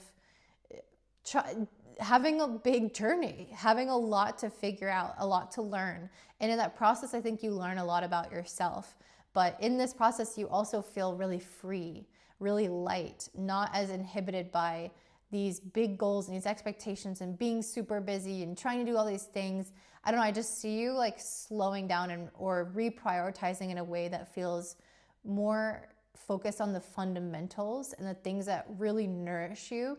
And in this process, there's going to be a learning curve. And I think that you're going to enjoy it and enjoy the process and feel, again, really light in letting down the baggage of the past expectations. Okay, we also have Four of Wands, the Hermit card, the King of Cups, the Star, the Six of Cups, generosity and flow. So Four of Wands, I think this is interesting because this is a card of homecoming. And obviously, you know, Uranus moving through your fourth. The fourth house is the house of home. So there is something where I feel like you're coming back to yourself. You might literally return to a place that you used to live when you were growing up, or you might move homes to somewhere that feels more like you're coming back to a place that feels authentic to you. I don't know. It's like you go from that big city to that small town, or that's just symbolic. Doesn't have to match those particular wishes. But I see you shifting your home environment physically to feel like you're coming back to something familiar and comfortable, especially with the Six of Cups. And when you're there with the Hermit card, I also think that you're going to have long periods of respite, or is it respite? And basically rest and reflection, where you're able to, you know, tune in with yourself. And the Hermit is somebody who asks the deeper soul-aligned questions. So, you know, if you were retiring, for example, you would be looking back at your life and looking at what you've done and the little bit of time that you have left, and asking yourself, not little bit of time, but, you know, the time that you have left, and asking yourself, you know, what do I want to do with my life, with the rest of my life here? What is important to me? What have I already accomplished? What have I focused on? Is that still important? Or do I shift gears? And I can see you guys really getting to know yourself. And with the King of Cups, I think that you're going to be listening to your emotions a lot more. I think that, you know, the expectations, or being demanding, or putting all these pressures on yourself. I can just see you not connecting as much to these external, you know, validation avenues. I can see you becoming more intrinsically motivated. And so if you are not feeling good emotionally about the thing that you're doing, if you're getting burnt out, or, you know, if you're getting sick, or if you just feel something off, I can see with the King of Cups that you're going to kind of check yourself before you keep going down that road. You're not just going to force yourself to keep going because of, you know, the expectations or the timelines of other people. So there's something here of like coming back to your nature and making sure that the things that you do align with who you are, and not someone else's pace or someone else's idea of what a successful life is. With the Star and the Six of Cups, I also feel like you're going to be doing really healing things with your family, or with children, or within your home, or things that you've really loved since childhood.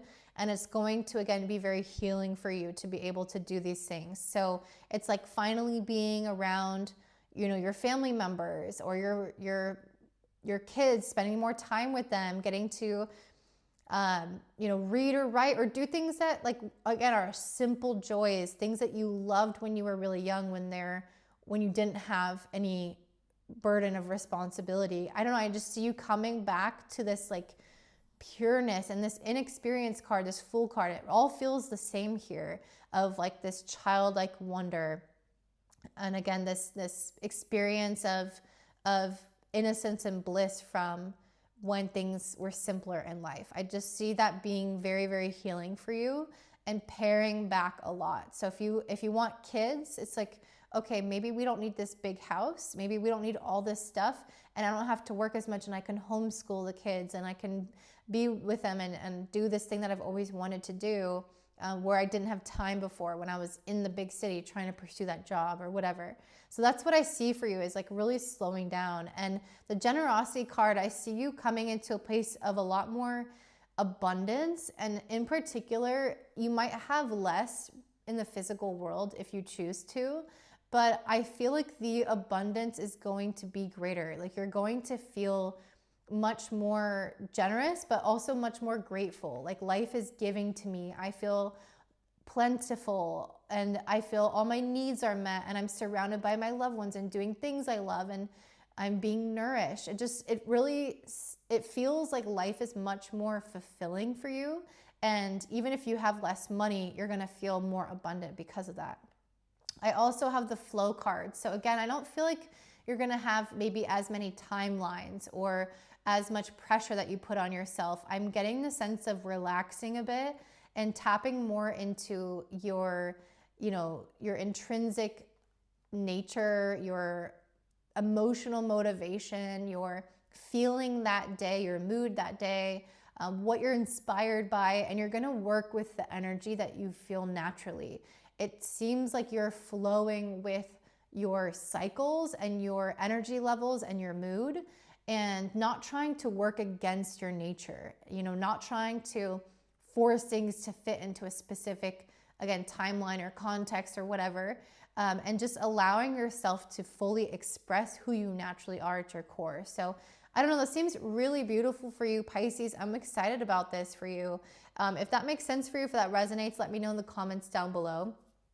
If you want to check out my moon workshop, I'm going to be hosting it July 6th, and we're going to be discussing the moon in the context of psychology and our developmental years, definitely looking at it through a new lens than I've ever discussed on this channel before. So if you're interested in learning from me, it's a free workshop, and you can sign up for it in the link in my description box. It's a Zoom link. At the end of the workshop, I'm going to be sharing with you my astrology beta course that is going to be open to a small number of people, and it's going to be the cheapest it will ever be for you to kind of test it out with me, work with me in this small group context, and really have a lot of hands-on experience with me. So if you're interested in any of that, definitely sign up for my workshop to learn more. And I hope that you guys have a beautiful day. Don't forget to like, subscribe, share with your friends, and take care. Bye.